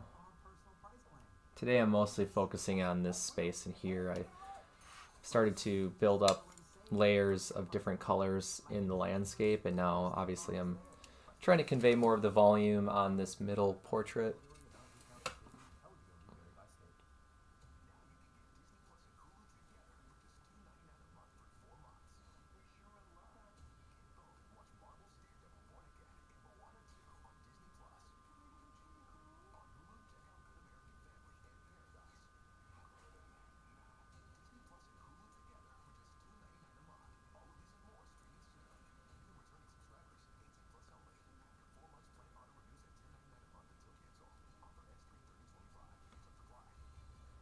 So I'm pushing a little bit more of a cool neutral right up along the edge of the rim highlight on the figure.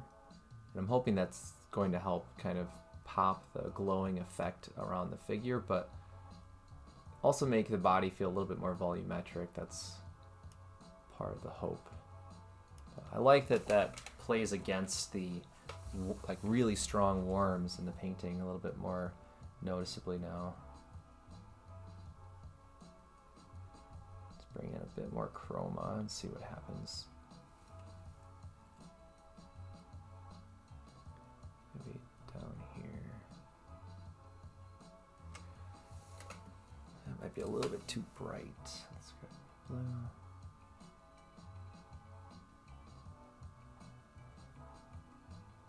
You can see on my palette, this really isn't that saturated. This is a pretty neutral color I'm mixing up here, but compared to the red, the really bright red, it's going to read very cool in temperature.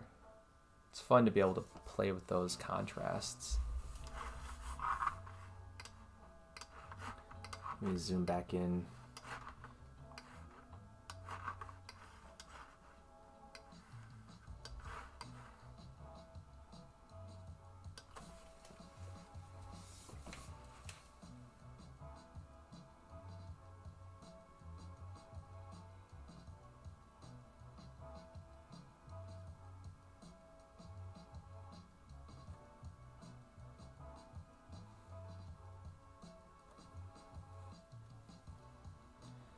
Well, welcome back, Raynola. It's definitely come a long way since those first couple of sessions.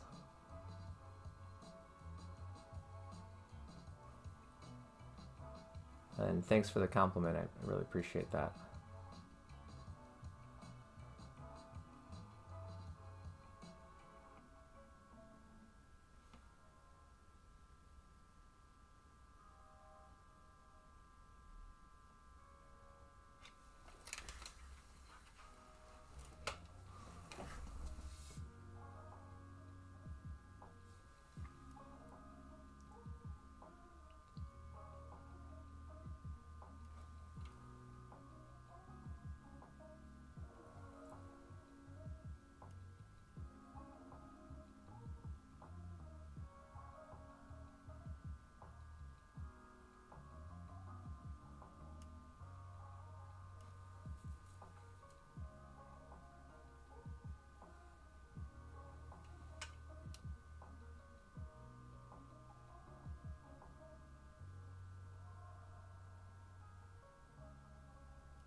There's a new class of blockbuster drugs. Drugs like Ozempic. They're changing bodies, And all of a sudden, just the weight starts falling off. fortunes, They just got too expensive. They're just bank breakers. and industries. There's a lot of excitement. There's a lot of skepticism. The impact of these drugs, from business to health, is just beginning. From the journal, $1 Trillion Shot. Tap now to listen on Spotify.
payment of $45 for 3-month plan, equivalent to $15 per month required. Intro rate first 3 months only, then full price plan options available. Taxes and fees extra. See full terms at mintmobile.com.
Let's see. Can you please tell me about the window and the figure?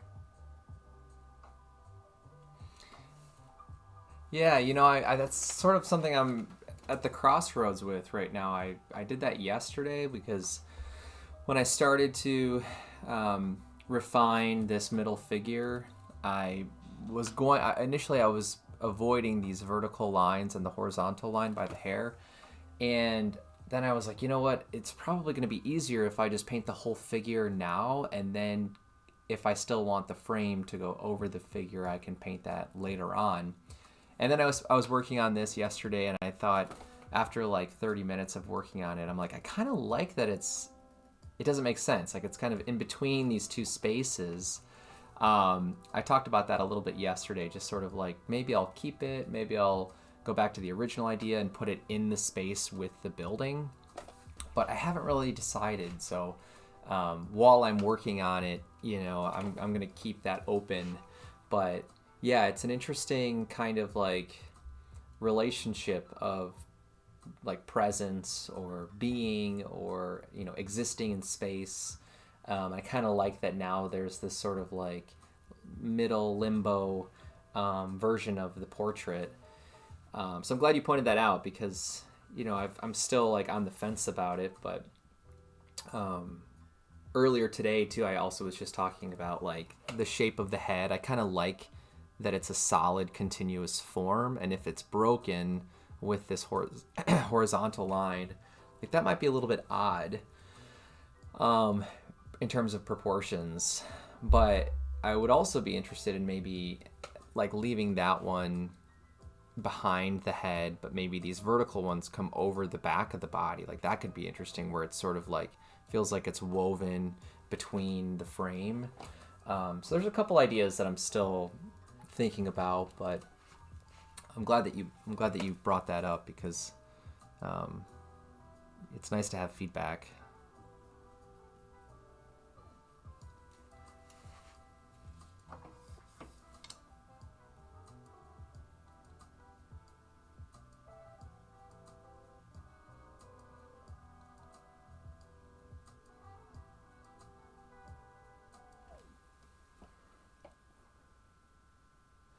Yeah, I totally agree with you. I think it's nice when a painting doesn't solve a bunch of problems, but instead creates more questions.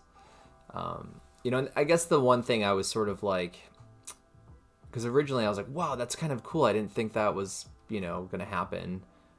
It just sort of came out of a practical decision. But once I saw it, like in this very almost like physically impossible place in the painting, then I was like, yeah, maybe I'll keep that and run with that. The only thing that I started to consider was like, does it feel too, not cliche, but like, does it feel too, a little too weird, or like a little too obvious that it's trying to be like absurd, or like it doesn't make sense? I guess that was sort of the one caveat that I was starting to think about yesterday, was like, does it feel too predictable, you know? Or is there a way to make it a little bit more subdued and hidden in the painting where you don't notice it like right away? But yeah, we'll see. Yeah, or contrived. Okay, well, that's nice to hear feedback on that while it's still in progress. The one area though that's a little bit awkward then is like, do I keep the base of the frame here? Because I think that might be a little bit weird too, you know? I mean, or it would be interesting if the base of the frame came up over the body but then stopped. Like, that could be kind of interesting. And then it's sort of like the figures between the window itself. I guess the question for me is like, well, what do I want the window to represent, right? Is this an opening? Is this a barrier? Is this, you know, a sense of protection or security? Is it the idea of like a new beginning of something, you know, like a doorway? I guess, and I don't know, maybe even like saying like I need to figure that out isn't even the right mindset, you know? I think it's more just like you're saying, like, what are the questions that I want the painting to start to generate? But it's always a little tricky when I hit these moments where I'm like, oh, this feels like it could really push, you know, a little bit more specificity of sensation or emotion. You know, it whatever I decide is really going to help lead the painting into more of a particular interpretation. You know, I guess that's where I always get a little bit hung up. I'm like, well, how strong of a push do I want the painting to have overall, and how much of a push is this one moment putting into the painting? I also just love the quality of like the body being more solid and like more available visually. Like, we're able to just sort of see and understand and connect with the body as a whole, as opposed to the body being like fragmented through this grid of the window. I think there's an interesting question there too, of like, there's something very, I don't know, interesting or powerful about saying like, well, this is an uninterrupted person or body, you know? There's something interesting about that idea.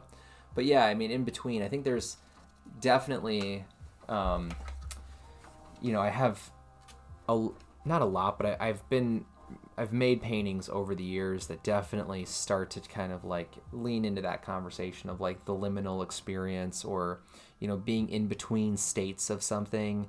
And those are always some of my favorite paintings, because they feel like they are trying to encapsulate that process of, you're not in the beginning and you're not in the end of, you know, life or an idea or an emotion or an experience. You're sort of like in the process of experiencing that thing, whatever it is.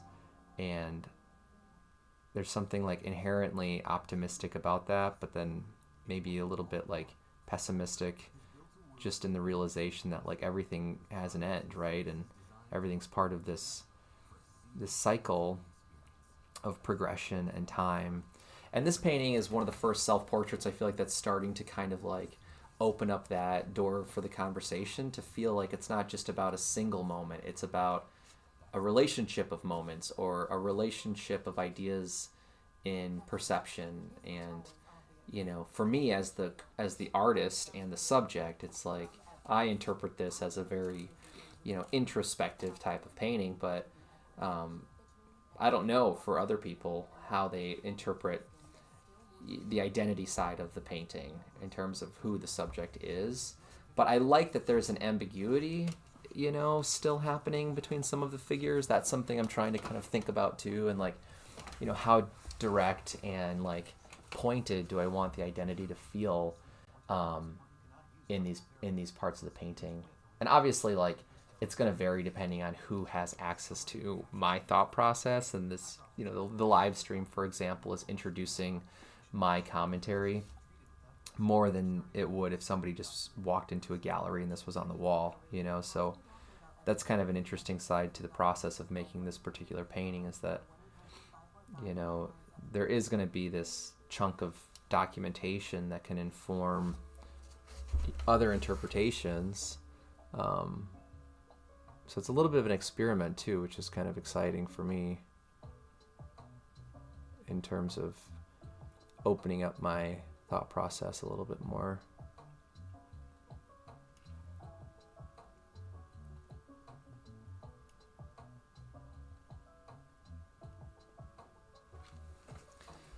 But I'm having a lot of fun working on the paneling on this side of this building right now.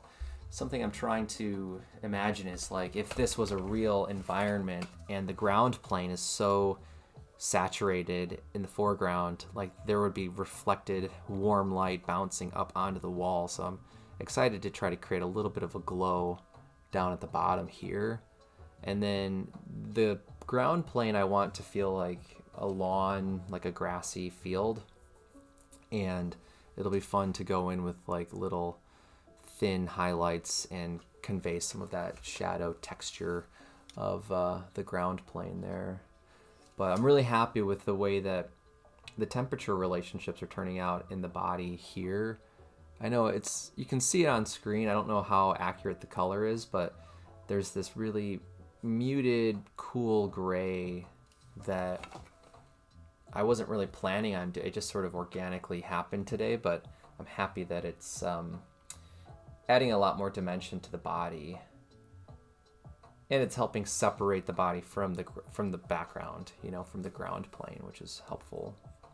But yeah, I mean, some of my earlier work definitely related to that, like, figure ground relationship, and like this idea of belonging and this idea of expectations of our perception and how clearly something fit the space that it was in.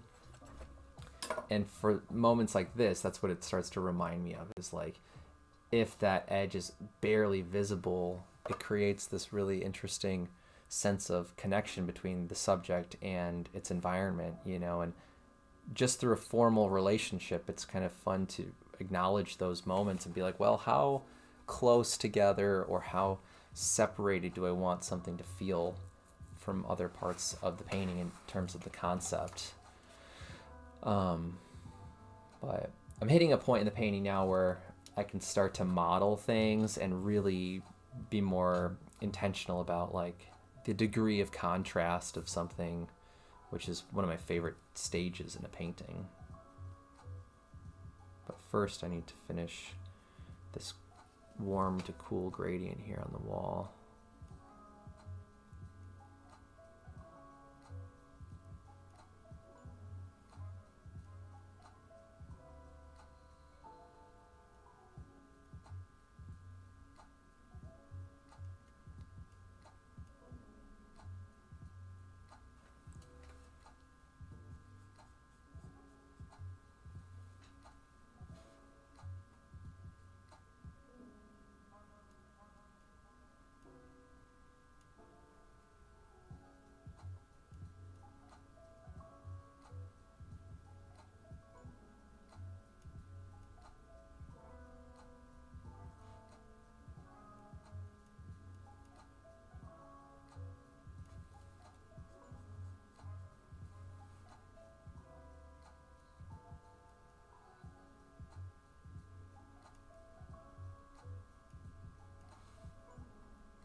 Okay, let's see what else.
Yeah, I mean, thanks, Randall. I really appreciate that. It's nice to really focus on temperature contrast in some of these moments, and really try to think about where the contrast can be more extreme versus really nuanced and subtle.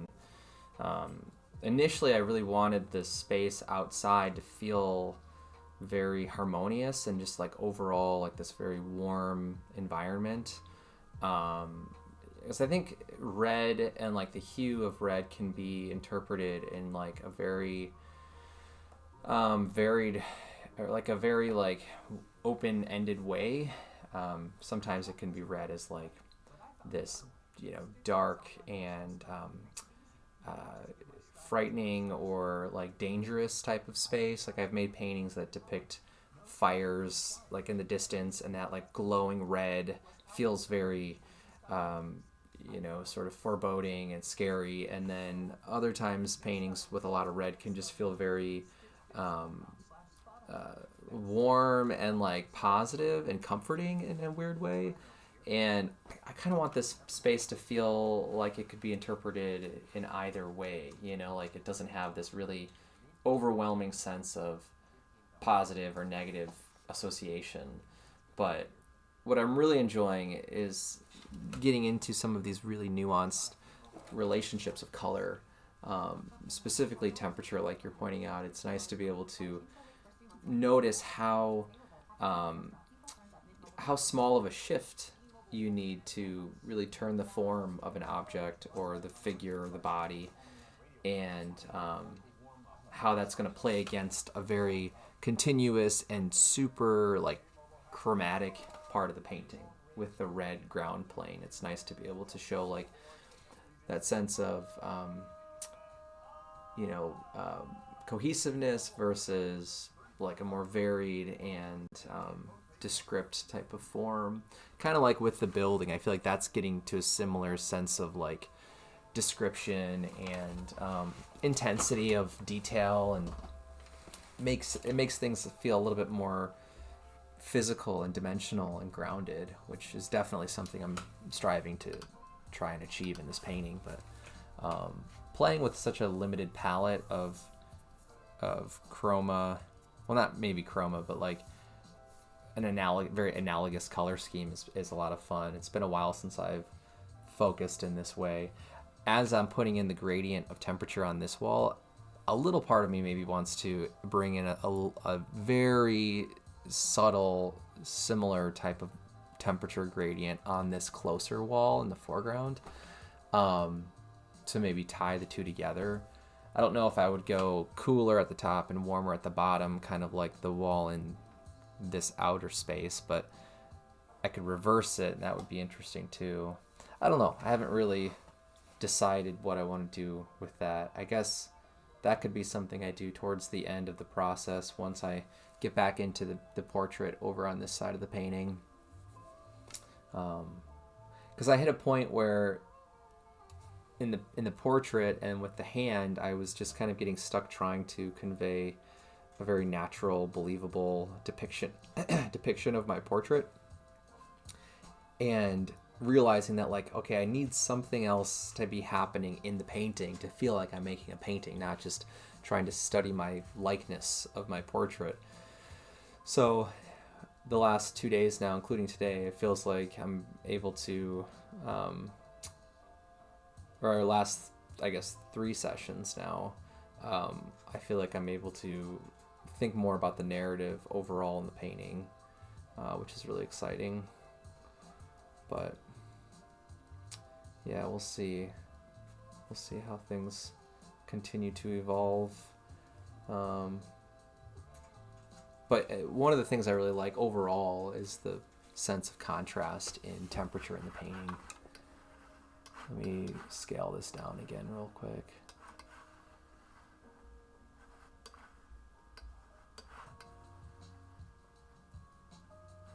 Maybe just a little bit more. Let's see if I can fit the whole painting in here.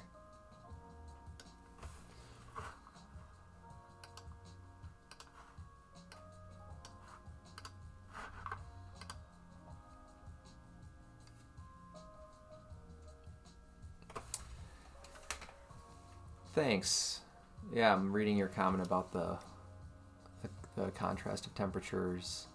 Yeah, I mean, that's something that was really fun to try to work into the space, was this like swing set moment. That was part of my initial sketch that I made a few nights ago before I started working on the background in the painting. And I had started to imagine this window opening up into an external outdoor space, but then feeling like we're also outside in the foreground. I kind of like that sense of like doubling or mirroring that's happening, where it's like you expect to be standing outside of the wall with this main figure looking inside of an interior space, but then it opens into another exterior space. And I had the building kind of initially in the idea. This figure wasn't part of the sketch, but I did have this sort of visual of a swing set, like someone's backyard, and this idea of the landscape being pulled upward by some sort of invisible, out of frame, force or object. And, it feels like it's this uncontrollable environment and moment. And I like how that plays off of the image of a swing set, which is, usually associated with like youth and childhood and innocence, and some of those ideas. So the contrast of these two things was one of the first, parts of this concept that I had sketched in. But I like what you're saying about the feeling of the shape and the lines that they make. Like they do have this very kind of gentle breeze type of shape, which I think it's also interesting. I'm glad that you're bringing my attention to that, because it feels less like domineering or like less frightful, I guess, because of that like very organic line and edge that the swing ropes have.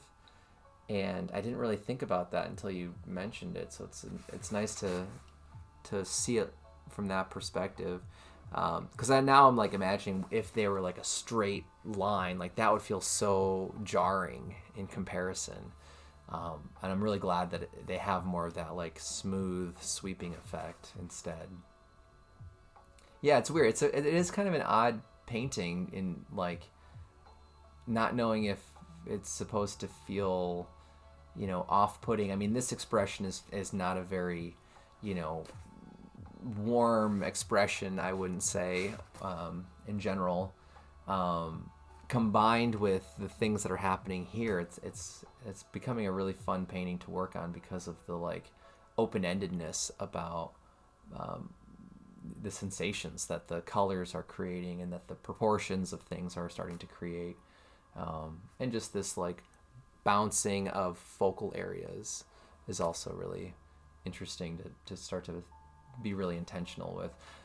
And I'm starting to kind of question, like, do I need a figure in that back room? And if I do want a figure, like, how recognizable is the figure? Would it be interesting if it was very like blurred out, or like behind a closed window, so you're just seeing like a silhouette of someone? There's a lot of directions I can go with that part of the painting too. So I don't know, we'll see. But it's nice to read your interpretation while I'm working on the painting. Thanks for sharing. But yeah, I mean, if anyone has thoughts on that idea of the gradient of warm to cool, or cool to warm, let me know for these larger strips here. Like if they had a similar kind of like subtle temperature shift like we have here, would that be interesting, or is that too many things that are kind of being mirrored or being doubled? Something I said when I first painted in those lines was that I was going to come back in later once it's dry enough and glaze a little bit more of like a shadow, and just like value shift on these panels, because everything is so similar in each of those lines that it has a very flat reading, and I'd like it to feel a little bit more natural and dimensional and gritty, like it has a history. So I think I might even look up imagery, or like go and look at people's homes in my neighborhood and think about like details that I can maybe add in to make it feel a little bit more authentic and convincing. The idea, I think, in my mind is that this is like a wooden panel kind of house, that's painted.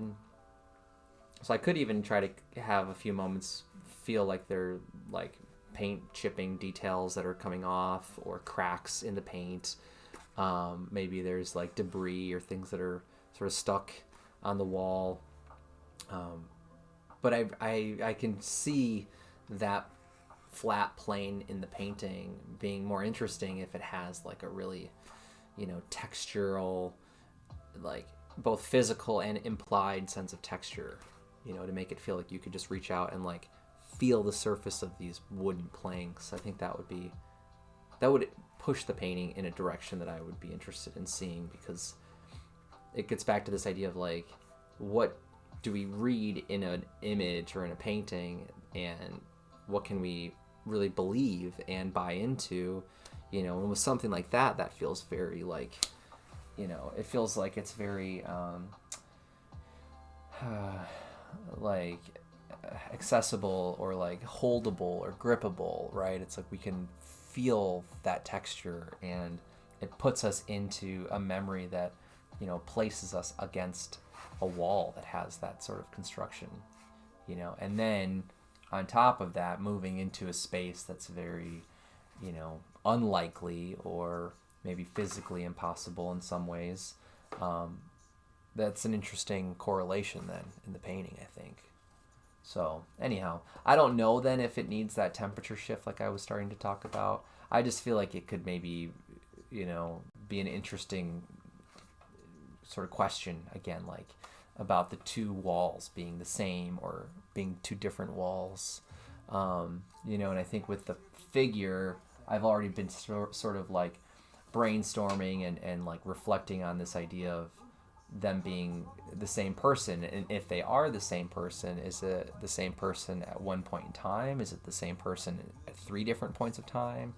And this idea of like physically being able to tell that something is younger or older is a very interesting question in making a painting, when we think about a single subject.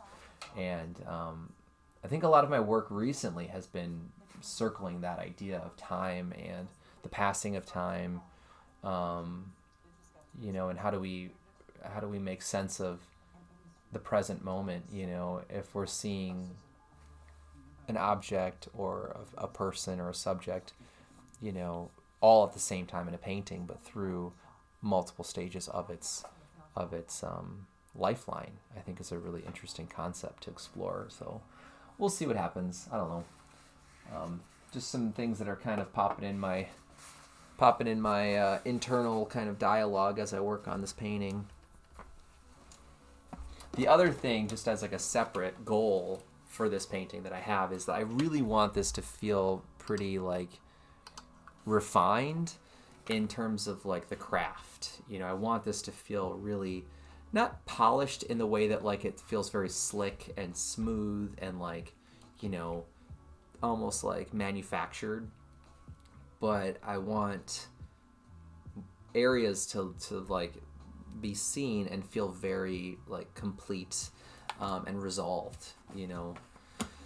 So it has a ways to go for sure before I get to that point, but I feel like what I'm doing on this is helping me kind of almost like reestablish what that standard is of something looking complete or you know, sort of fully realized.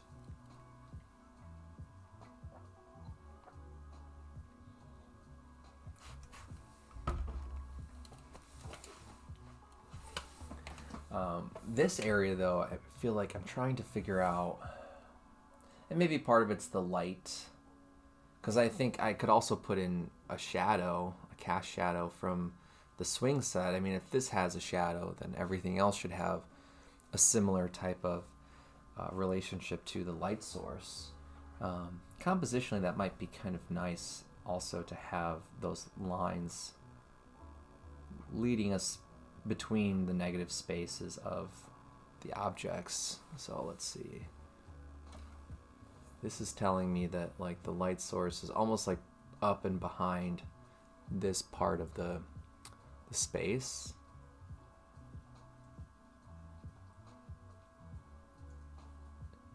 You know, so I feel like the angle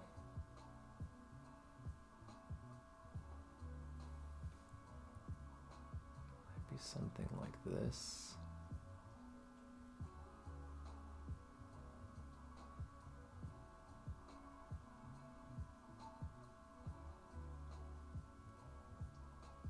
It's better if I do this now and then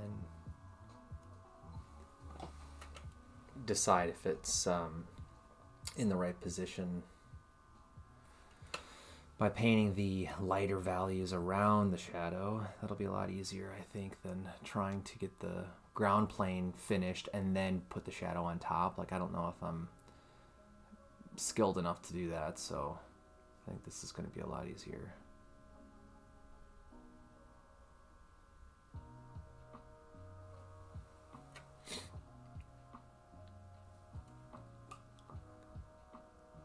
See, not commercial, but well thought out. I'm glad that some of the stuff that we're talking about can be, you know, can maybe like make sense, or you can feel like it's useful, hopefully in some way, or it's nice just to know that like what we're thinking about and going through is not like a solo, doesn't have to be a solo experience, you know. So what, do you mind sharing what you're working on? I'd love to read about your current work in progress. Thanks again for tuning in, by the way. This is really nice to have people sharing the afternoon with me as I'm working on this. There was another person here earlier that was chatting with me. Lemon is the username, and I've just been calling them Lemon. But we were talking about some of the work that they're working on too. It's a ink drawing, and I mentioned something about how this is reminding me of being in school, and just being able to share a studio with someone else is a really beautiful thing, you know, and I miss that about having a private like home studio area. I don't have anyone to really just sort of chat and hang out with outside of the YouTube live streams, so this is really nice.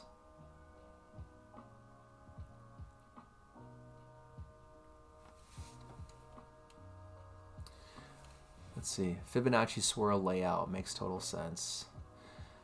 Is that what you're talking about for your piece, or is that something in response to what we were talking about earlier? I'm not sure. Sorry about that.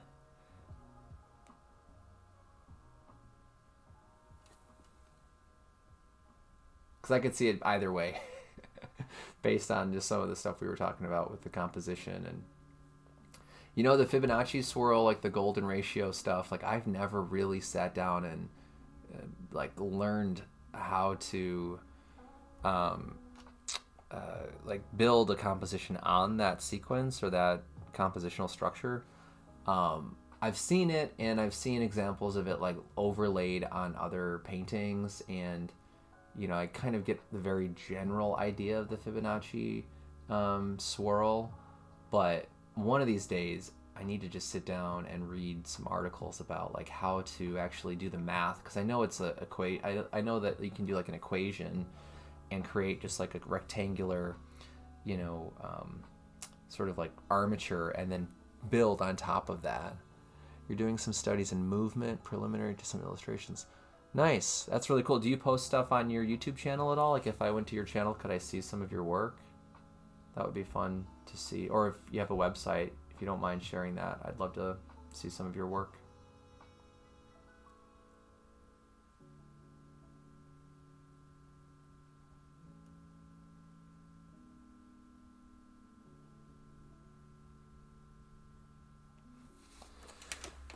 Okay, I feel like the painting now is starting to get a little bit more dimensional because of the incorporation of more of the shadows, which is really exciting.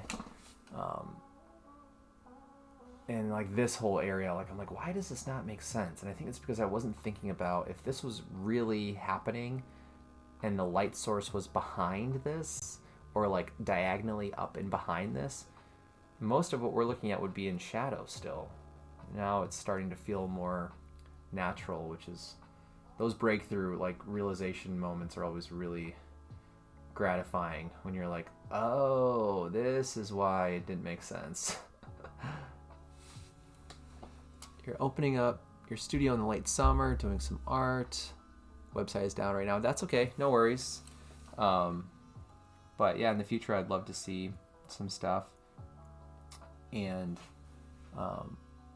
it's always just nice to meet other artists, and I think one of the best benefits so far for me in doing these live streams is like getting to interact with people like you and other artists who have a foundation of thinking about the process, and really thinking about formal relationships and conceptually like experiencing the process with me is a really helpful thing for me. I'm really grateful that people are willing to just kind of hang out and like have this on in the background and occasionally interact and share ideas in the chat with me. Is really, really nice, and I'm really glad that things are working out with the live streams. So thanks again for being here. Because it's nice to have like instant feedback on certain ideas sometimes. And obviously like when we're making our work, we can always be like, oh, that's not the direction I want to go, or that's really not what I had in mind. But just to have another opinion in the room can be really helpful. I've kind of gotten away from that since finishing grad school. I haven't been very good about like seeking feedback. So this is a really good reminder for me, like, hey, sometimes it helps to just bounce ideas off of people and see what their interpretation is, or see what their imagination might come up with, which is really nice. I think it's also good too to like have examples of conversations, like for myself, with other people, where it's like, yeah, making a painting doesn't have to be this like really quick snapshot of time, and I think one of the things I like about this live stream format is that it's real time, and it's providing this example of like ways that we can connect with other people and share the process in a very like organic, unedited way.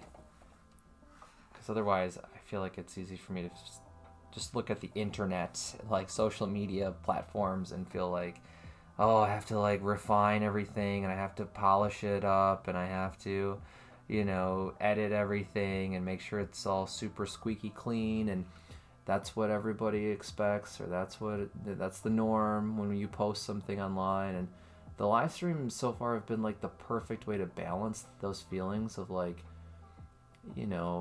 really like curating your work for people to digest online. Like this is the speed that I prefer to communicate with people, and that maybe that's pretty normal, but everybody else has just sort of gotten good at or like gotten used to the like faster form of posting, shorter form content or whatever they call it. So this is just, I don't know, it's nice also to kind of take some of that pressure off of sharing my process too. Oh, let's see. I think you have naturally captured the golden ratio in the second figure to the swing set and the hay grass rising up to the wind. That's funny. Yeah, I think you're probably right about that. I should take a picture and like see if there's a website where I can overlap that ratio, that golden ratio, and see where things line up. It's funny because that was something that not that ratio necessarily, but like figuring out where I wanted to try and place certain elements was something I was starting to kind of feel a little overwhelmed with before I put in this whole like window idea. And I've been trying to just be like, okay, I'm just gonna pick an amount of space for the window that feels comfortable to the scale of the figure in the foreground. And then if I like that relationship of those two shapes, like this being one shape and this being a second shape, I'm like just really looking at the contrast of their proportions, and I'm happy with where it was placed. But everything in here has been also just kind of like very organically arranged. Originally, this was something I was going to put over here, and then I was like, well, if the swing set wasn't there, it's like these two moments are very similar to these two moments, and that was like a little bit too balanced. So I'm happy that the swing set is this kind of connecting element to help push us up and around and over to other moments in the painting.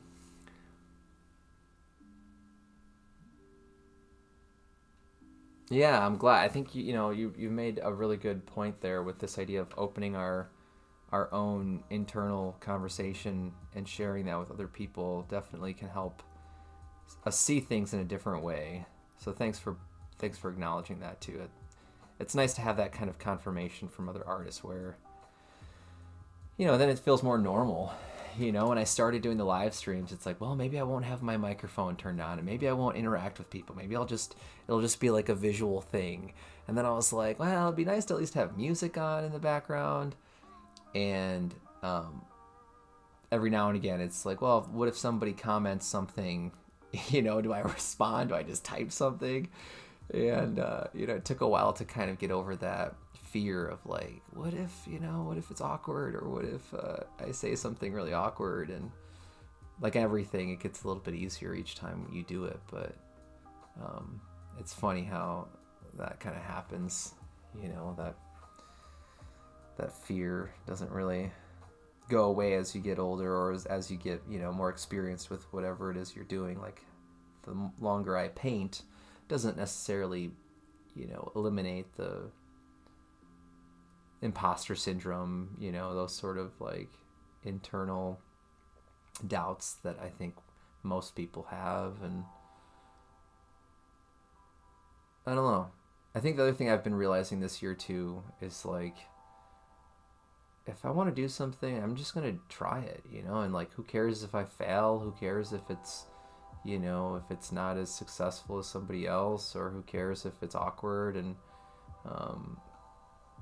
the point is that I wanted to try it, and that's a good enough reason, And with YouTube, I've been using YouTube since I was like in middle school, and it like shortly after it first became like you know, a pretty not popular website, but like before Google bought it, and back in like 2007, I think.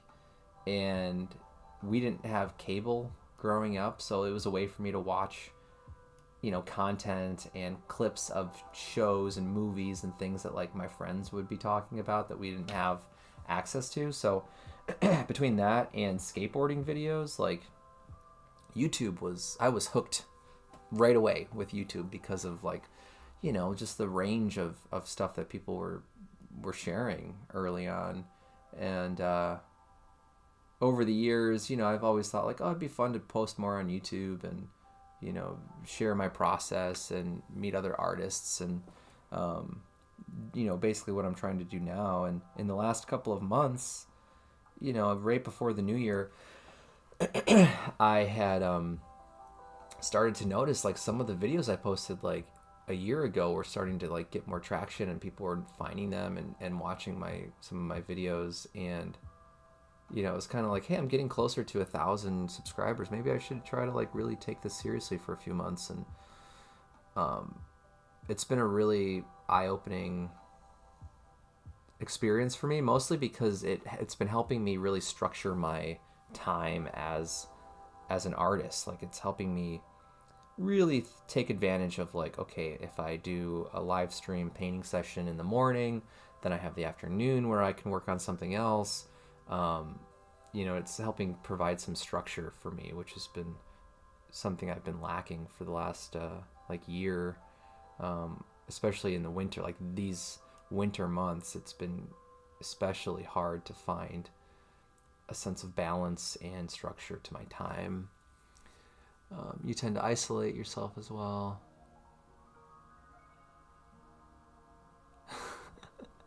To get outside of your own head. Yeah, I mean, I know how that is too. It's like it's a weird, I don't know, it's like a weird balance that we also are constantly trying to kind of think about and be aware of, is like, when do we need social interaction, and when does our process and work benefit from just like closing the door and like really being alone and focusing on your own experience, and one of the things that I'm happy that I've been really trying to be forward and like very intentional about labeling is that this live stream is really it's really just for this one painting. Like once this painting is done, I don't know if I'll continue live streaming this frequently. I might, but I think I could just see this particular project lending itself well to sharing in this type of a format. And because like you're saying, it's like sometimes it's nice to just sort of be in your own head and just not worry about creating a conversation with the outside world. And especially if I think a painting or a project is like very undecided still, sometimes that can be a more challenging time to open ourselves up for feedback. And then it's like we just are tempted, at least in my experience, it seems like it's easier to be tempted by like what other people think we should do and lose sight of what our own intentions are and our own goals might be. And I've seen this with students a lot when I've taught. Like sometimes students will be like, what do you think I should do here? And it's like, well, you could try this or you could try that, but it's really up to you. Like this is your work. And that's always an interesting balance to be aware of too, is like how much to advise someone to try something in a painting, But right now what I'm trying to do is figure out what the shadow looks like for this moment. This is a kind of a new challenge for me, is like trying to convey this phenomenon or this moment that is very physically extreme or maybe impossible. This almost has like a tornado type of effect happening right now, but like to really try to paint it in a way that feels natural, you know, and feels like it's really happening, and be aware of like, well, if it's casting a shadow, like what's the shape and the angle of the shadow, especially in relationship to the shadow of the swing set now too. Like how does that fit into this space? Presents a work love story like no other. Meet productivity. She's all business. The Canva doc is done. Creativity is more of a free thinker. Whiteboard brainstorm. They're worlds apart. So it definitely feels like everything. Thanks to Canva. The data is in the doc. And now it's an animated graph. Canva, where productivity meets creativity. Now showing on computer screens everywhere. Love your work at canva.com. It almost feels like the shadow could reach all the way down to the figure too, which could be kind of interesting.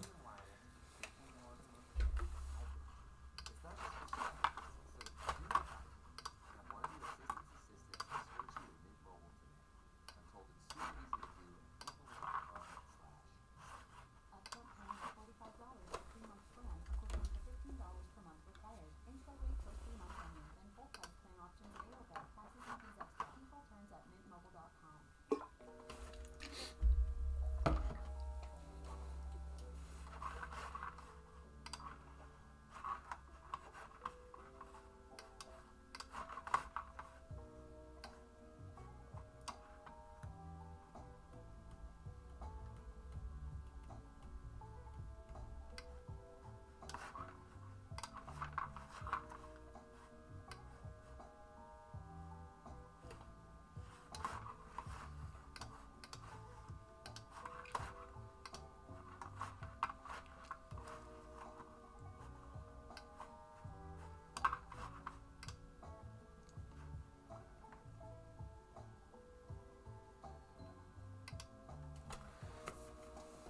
I'm reading your comment, Raynola. Yeah, I think you're right. You know, I think that's a good way to put it. It is often that process of like taking our current experience, or you know, just some form of experience, and translating that through a material means, right?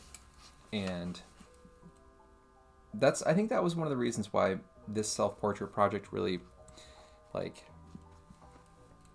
captured my attention right away, because I've, you know, every now and again I'll see a juried show and I'll be like, well, I could make something for that, or I could apply this piece that I did a while ago and see what happens. And most of the time, if I see a juried show that I'm interested in applying to, I usually just will look for a painting that fits that theme and apply with that. But with this call, you know, I was very early on, I was kind of like, I want to make a new self-portrait. I want to make a current self-portrait.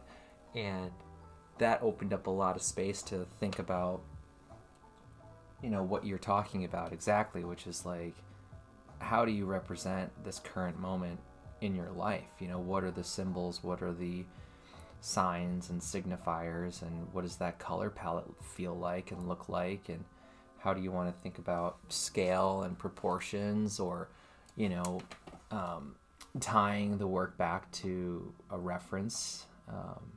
So for me, that's been really enjoyable from the start of this whole project, is like just realizing that like, hey, this is just about right now. You know, it's not about making a painting that's supposed to continue to represent how I understand my life, or my relationships with other people or ideas. You know, this is just about right now.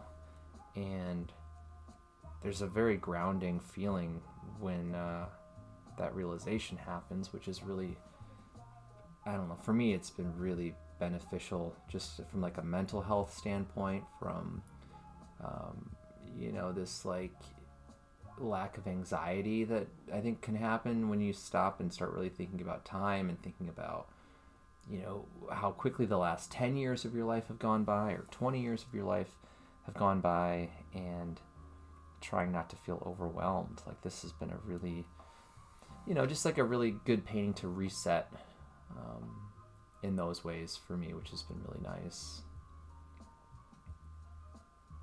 And I think the other thing, though, I think on the flip side of that, then for me, the challenge has been like, well, how grandiose do I want the painting to be? You know, like, does it have to be such a big concept, or does it need to really talk about issues that like are very contemporary and current and affect me, but maybe those are conversations that I don't want to put in out of fear that it's going to pigeonhole the interpretation, right? And all of a sudden now that's the only thing that the painting becomes about, right? So there's this like other spectrum and this other balance that I'm thinking about in the process and in the work already.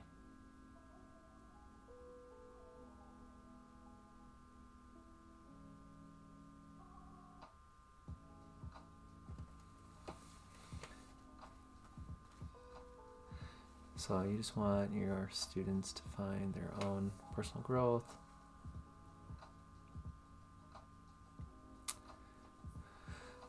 Well, thanks, Rainola. That's nice of you to say. Yeah, I mean, I think that's a really good mindset as an instructor. You know, most people I've met who teach art have that same mindset and kind of sentiment, which is, you know, it's not really about their legacy of their ideas or their process or their work. And, you know, if it can tap into this bigger, you know, lifelong conversation of pursuit, right? Like this creative journey that hopefully every art student we meet gets to have in their full lifetime. Like that's the greatest gift I think that you can get from art school, is like seeing the possibilities of your own potential, you know, and not feeling stifled or not feeling discouraged, you know. And it's interesting to me because, you know, going through 2 different art programs in public schools, like, you know, I went to a small state school in Wisconsin, in central Wisconsin, in Stevens Point, and it was a public school. You know, most of the art classes did a pretty good job of balancing form and content, or like process and conceptual, you know, frameworks for your work, and finding your voice, and, you know, deciding what you want to communicate through your work, kind of like what you're talking about. And then going to grad school and having even more of that sort of time and space to become more familiar with my own process and people that I you know, inspired by, and all those things. And then graduating, and I had kind of a funny sort of trajectory into the world of plein air painting, where I just kind of stumbled into it by moving back to Wisconsin, to a small town that has a plein air painting competition, and, you know, signing up as a way to meet other local artists quickly turned into like, oh, this is like a real, you know, infrastructure of opportunities that can grow your career. And, you know, coming out of school, I think where so much of my time I felt was spent inside of my own head, looking and talking and thinking about art, these plein air events were like the perfect 180 from that process, where it really was just about making paintings. It wasn't super conceptual if you didn't want it to be. It wasn't like we made paintings and then sat around and just talked about them. You know, it was this very different environment compared to school. And I was very like, I don't know, I was like immediately drawn into that you know, experience, and quickly just like started applying to different shows, and then slowly became invited to other shows. And before I knew it, it was like my calendar year was kind of like determined by these events. And it's interesting because I feel like, you know, I hit a point where it's like, okay, you know, I'm having fun making paintings, but now I kind of want to start talking about the paintings again, and like really, you know, learning about other people's paintings, and you know, not just talking about our palettes and our materials and our brushes and our paints. And, you know, that was something that I started to notice getting to go to like the plein air painting convention that the Plein Air magazine puts on. The last 2 years I got to go to the convention, and a lot of the conversation kind of seemed to revolve around materials and tools and technique. and which is, I mean, I like talking about that stuff too, but you know, it's nice to be able to also balance that with you know, like trying to ask like, well, what are you interested in, or what, you know, what's your process, or you know, why do you want to paint this, or how does this relate back to, you know, other parts of your life, you know, like these more questions about like the why as opposed to just the how of the work, you know, like how is that made, or what kind of brush is that, or what kind of tool is that, and you know, it feels more like there's this idea or assumption that there's like this secret ingredient in the process, and I don't think that's true. You know, I think it's, you know, it's a combination of knowledge and experience and experimentation, risk taking, you know. But as a teacher, it's nice. I feel very fortunate to have worked with a lot of very intelligent and thoughtful professors over the years who have instilled a really, what I would, you know, very, in a very biased way, I would say is a very balanced mindset of, you know, respecting the craft and history and respecting the voice and the content of making paintings, you know. And it's interesting in some ways because looking back, it's like I feel very lucky, you know, in some regards, because the school that I went to for my undergrad in Stevens Point,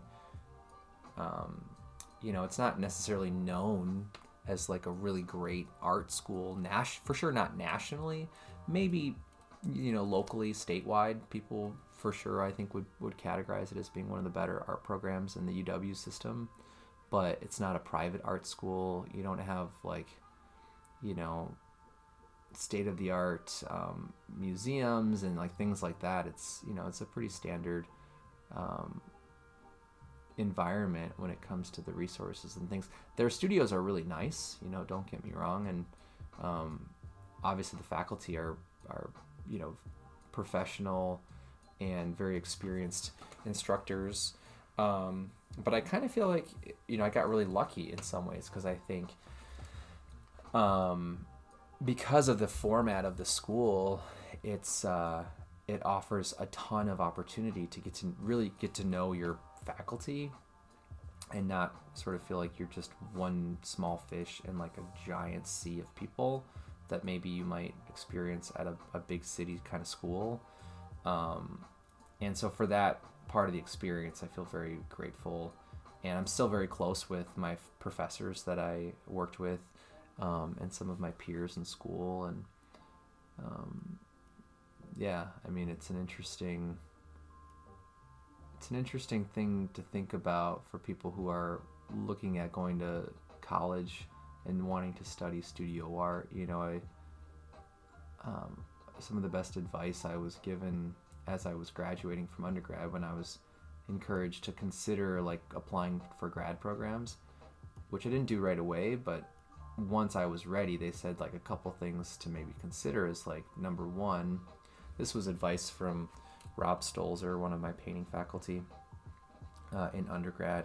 I remember he told me like that he would recommend like really thinking about where you want to live, you know, because you might live there longer than those years that you're in school, and that still plays a pretty big role in your overall experience, because your whole grad school experience isn't just in a studio, you know, like you're still doing things and like having experiences outside of school, you know. And if you're in a place where you're very unhappy because of the place, but you love maybe the faculty or you love your studio, it's like that's going to be a challenge to try and balance. So that was really good advice that he gave me. And then I remember he also talked a little bit about the financial side of going to school for an MFA, and you know, he was the first person who told me that there are some schools out there in the US that have funding to help pay for, if not totally cover or waive, your tuition for grad school. And that was, I didn't really believe him when he first said it, and I was like, for art or visual art? And he said, yeah. And so when I was ready to apply to grad school, I mean, those were some of the things I was really looking at and thinking about. And obviously he also was like, really look at who teaches there, and like make sure there are people that you really want to learn from and study from. And so when I applied to school, I applied to 4 different programs.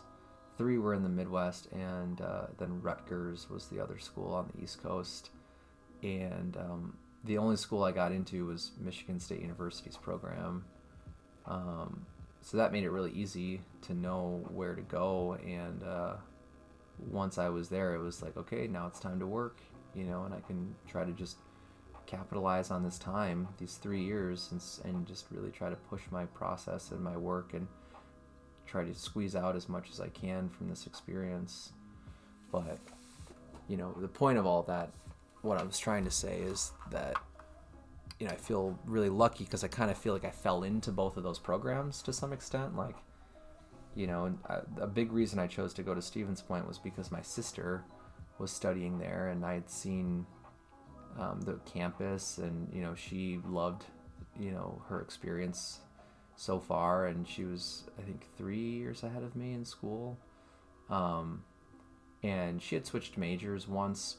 She started out in the art program and then switched to their web design coding program partway through school. So I had seen some of her art projects that she was doing, and I was impressed.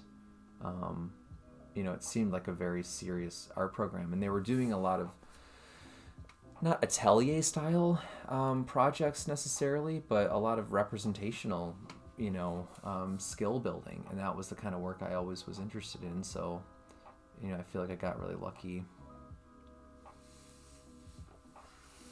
So, in a big C, went to university, and through most of the program, visuals was narrowly encouraged. Yeah, I mean, that's unfortunate to hear that that's an experience that that you had, and that I know other people have also had, where, maybe not everyone in the program is encouraged to kind of find their own voice, and it might feel more like you're just being forced into a mold by the department or by the school.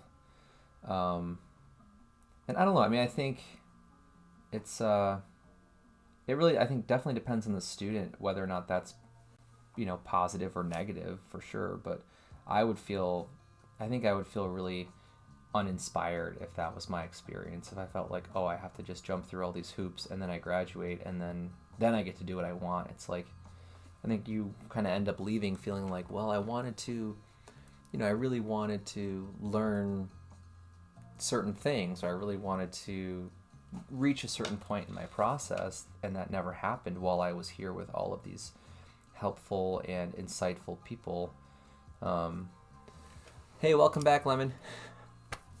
I'm glad that it worked out that your trip to get more supplies wasn't too long. Hopefully you were able to find the ink that you needed.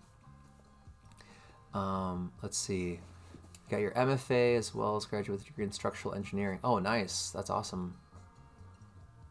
Engineering school, art, not so much. That's too bad.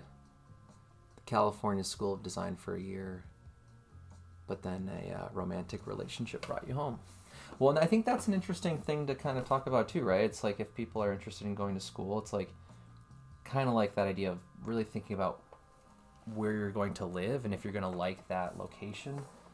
It's like you spend so much of your time not in the studio. Hopefully you spend most of your time, making art and talking about art and growing as an artist, but a lot of the experience is happening outside of the studio too, with your peers, with your neighbors, with people that you take other classes with, and sometimes other aspects of life pull us in a different direction, and it can be hard to predict that stuff, and yeah, I think that's an interesting sort of conversation. It sounds like it was hopefully at least somewhat balanced by your experience with the engineering side of things. Hopefully that kind of was able to make up for what you felt like was lacking in the art department or in the art programs.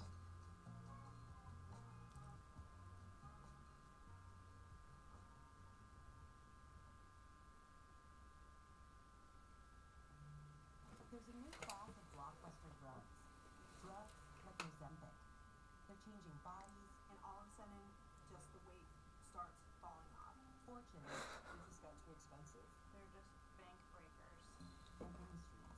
There was a lot of excitement. It's pretty cool to have some familiar names coming back in the chat. This is really, really nice. Is just beginning. From the journal, $1 Trillion Shot. Tap now to listen on Spotify. You got carried away. That's easy to do at an art store. Yeah, I mean, well, and that's something too, I think that's really important to acknowledge is this idea of like, you have to be practical, you know? I think making art is a pretty, it can be a very risky profession depending on, you know, certain expenses that people take on, depending on the kind of work that they're trying to sell, depending on how much they want to try to round out their income, you know, streams. And for me, I've been fortunate that like teaching opportunities have really helped sustain my ability to paint full time, whether that's through university jobs or through workshops or a combination. Usually it's a combination of both in the last couple of years. But yeah, I mean, I think it's like the best thing we can do is to prepare for a difficult road, but hope for one that's going to keep us inspired and I don't know, I mean, allow us to feel like we can keep growing as artists. And I've met people who they paint on the weekends or they paint in the evenings, and they're sometimes producing more work than people I know who are painting full time, you know. And it's a weird, kind of a weird thing to wrap your head around a little bit, but being an artist nowadays, I mean, so much of having a small business, you know, or like a creative business as a visual artist doesn't revolve around making the work. I think so much of it revolves around building and cultivating, maintaining relationships with people that want to support what you're doing. You know, trying to find ways of getting your work to be seen by people that, you know, can help you with opportunities, whether that's a gallery or a curator, a collector, academics, you know, writers, people who can help the work kind of get moved around in the public space, you know. And with social media, I think a lot of artists were able to kind of capitalize on some of those opportunities pretty quickly. But then it's like competitive, right? It's like everybody who has a phone with a camera and can download Instagram or like these other apps, like those are all people now that you're essentially like in one giant room or one giant gallery trying to kind of compete for attention with, you know. And I don't know, I mean, I think it's an interesting place, you know. It's amazing, you know. I mean, before social media or like some of the technology that we have now, it's like, imagine how hard it was to try to like get your work into a certain gallery, and like it was still competitive, you know, but it's like you'd have to send a CD or a USB or slides, and like all of that cost money and time to prepare and to not be picked up by a gallery, you know. It's like, how do you keep going and not get discouraged? You know, so we're lucky that we have these tools that are not as complicated in that regard, you know. But yeah, I mean, teaching for me has definitely helped, you know, keep me going. And those plein air painting events have also been really helpful too in the last couple of years. Just, you know, the opportunity to sell paintings to collectors during those events has been really helpful, which was a surprise too. Like after I did the first couple events, I was like, wow, there's people who are actually buying some of these paintings like this. I was not used to that coming out of grad school, and you know, anytime I had really shown my work, it was rare that I would see sales. But I think some of that was more of like, could have been like an educational thing where, you know, sometimes you need to provide context for the work for someone to feel like it's accessible. That's a generalization, but I think there's moments where that feels kind of true.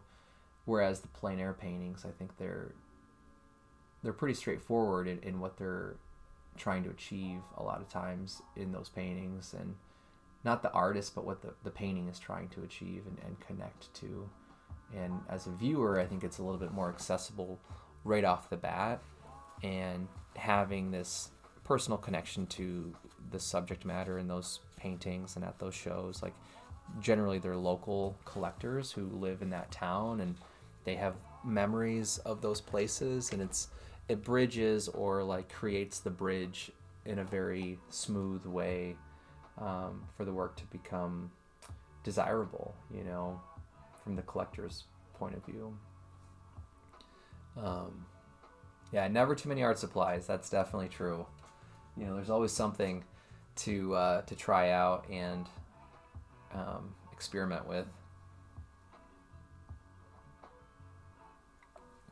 Especially if you have a local art supply store, that's awesome, because then hopefully it's like, you know, it's nice when they're like more of a mom and pop type of place, and you feel like you're really, you know, supporting a small business. It's nice when that can happen. I wish that we had a local small art supply store near my hometown here, and like I said earlier, I think the only thing that we have are like Michael's stores, or there is a Blick art store down in Milwaukee that I sometimes will shop at, but that's a pretty big corporation. I mean, I think they're originally from Illinois, so they're kind of a local business, but they're huge. You know, it's definitely not a mom and pop shop anymore.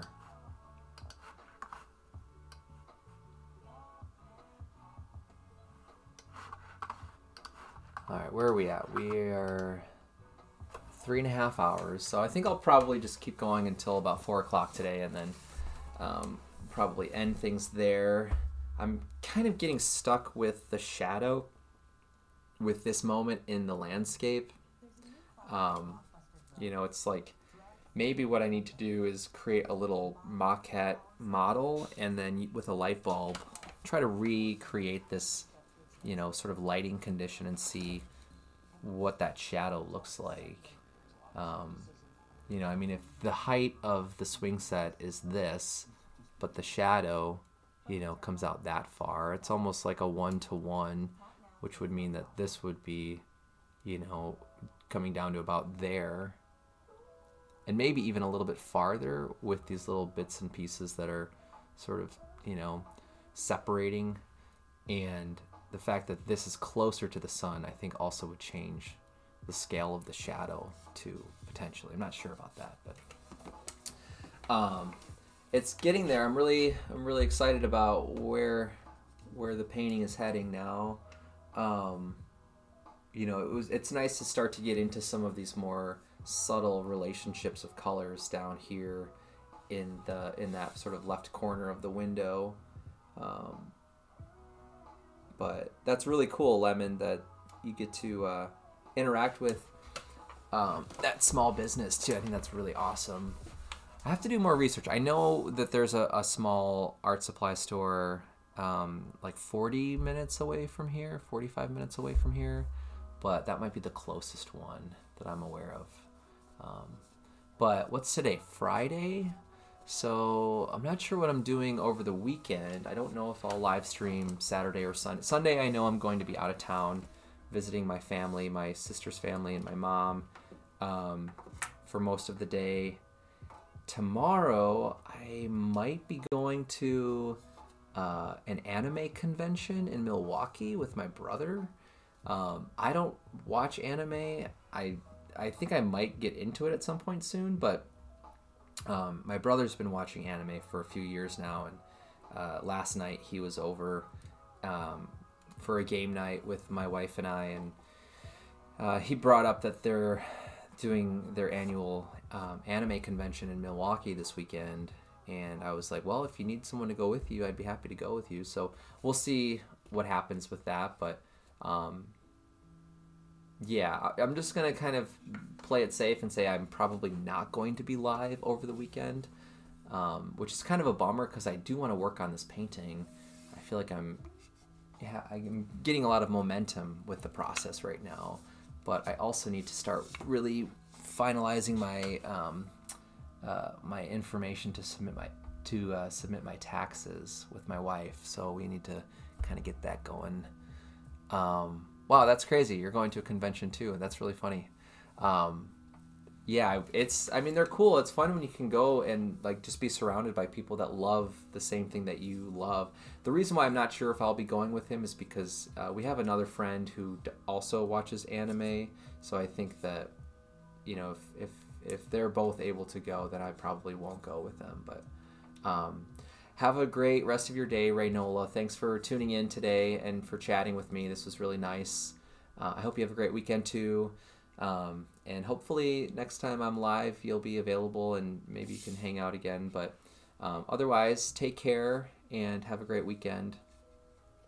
I think actually maybe this is the moment I'll just go ahead and end the stream. This feels more like the right time to kind of say, sign off and say goodbye to everyone. So I think I'm going to do that.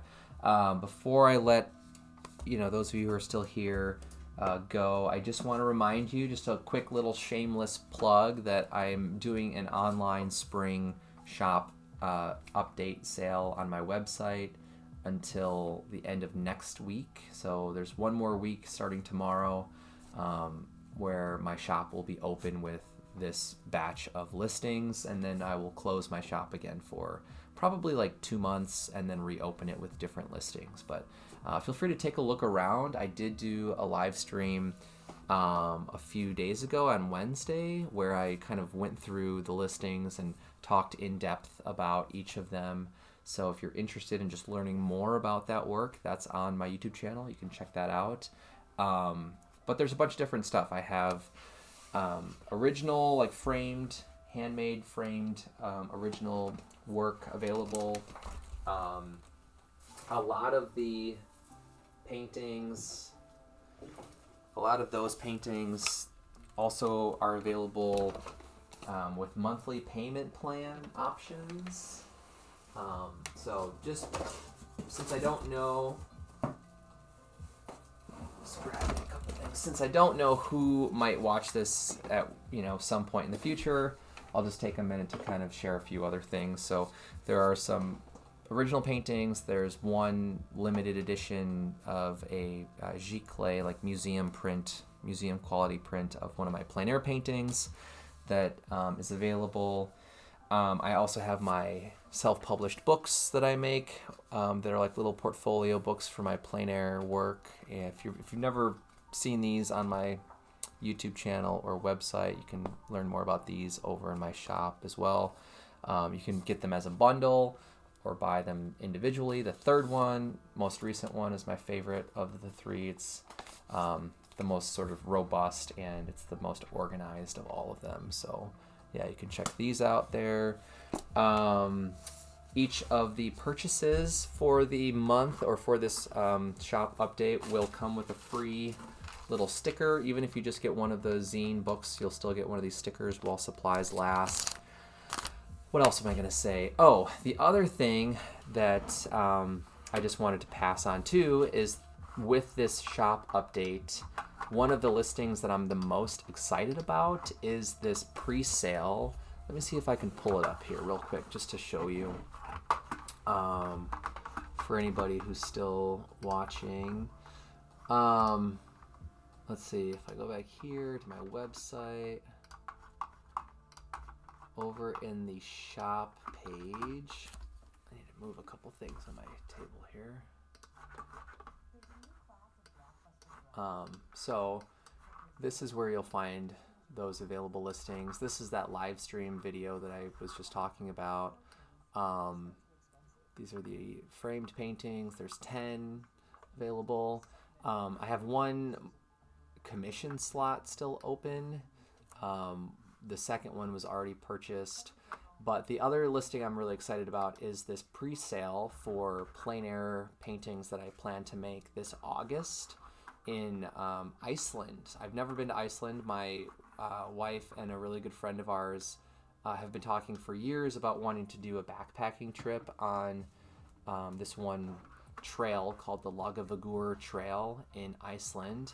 I didn't put any pictures of the trail on the listing. I don't know how that works with copyright stuff, so the listing just shows you examples of other small gouache or oil paintings that are plein air that I've made, just to give you an idea of what, you know, sort of quality or resolution the paintings will be. But there's 4 available pre-sale spots, and basically how this works is if anyone's interested, you would pick a size, and these come with handmade float frames that I'll be making once we get back from Iceland, or maybe before we leave. But the 4x6 size with the frame is available for $250, and then I'm going to be making a couple that are 6 inches square for $360.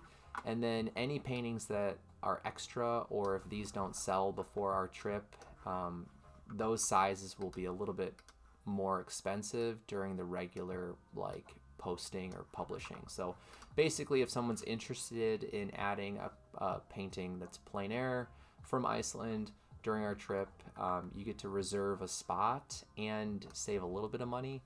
And they do have free U.S. shipping, because anything over $100 is qualifies for free U.S. shipping in the continental U.S. What was I going to say? The other thing was, so the way this is going to work is if whoever purchases the first spot, they get to pick the first painting out of the 4 or more plein air paintings that I come home with, and then it'll go through the next people who ordered these spots. So it's kind of first come, first serve in terms of reserving your pick from the pool of plein air paintings. So I've never done anything like this. It's definitely a new idea that I'm trying out. And yeah, we'll see how it goes, but that's also in this current shop update through Saturday, March 15th. So if anyone's watching this and you have any questions, feel free to reach out through my website, or you can comment down below this recording, but you should be able to find more information right on my website as well. So that's the end of my little shameless plug. So thank you everyone who tuned in today. I hope you enjoyed seeing more of the process. And yeah, stay tuned for future live streams. I'm going to definitely continue sharing the process. It would be really great if I could document the entire process of this one painting on my YouTube channel. So that's the goal. We'll see how it goes. All right, I think I'll leave it at that. I hope all of you have a wonderful day. Thank you again for the lovely afternoon and conversation, and I will see you soon. Goodbye, everyone. Take care. Thanks, Lemon. Have a nice day.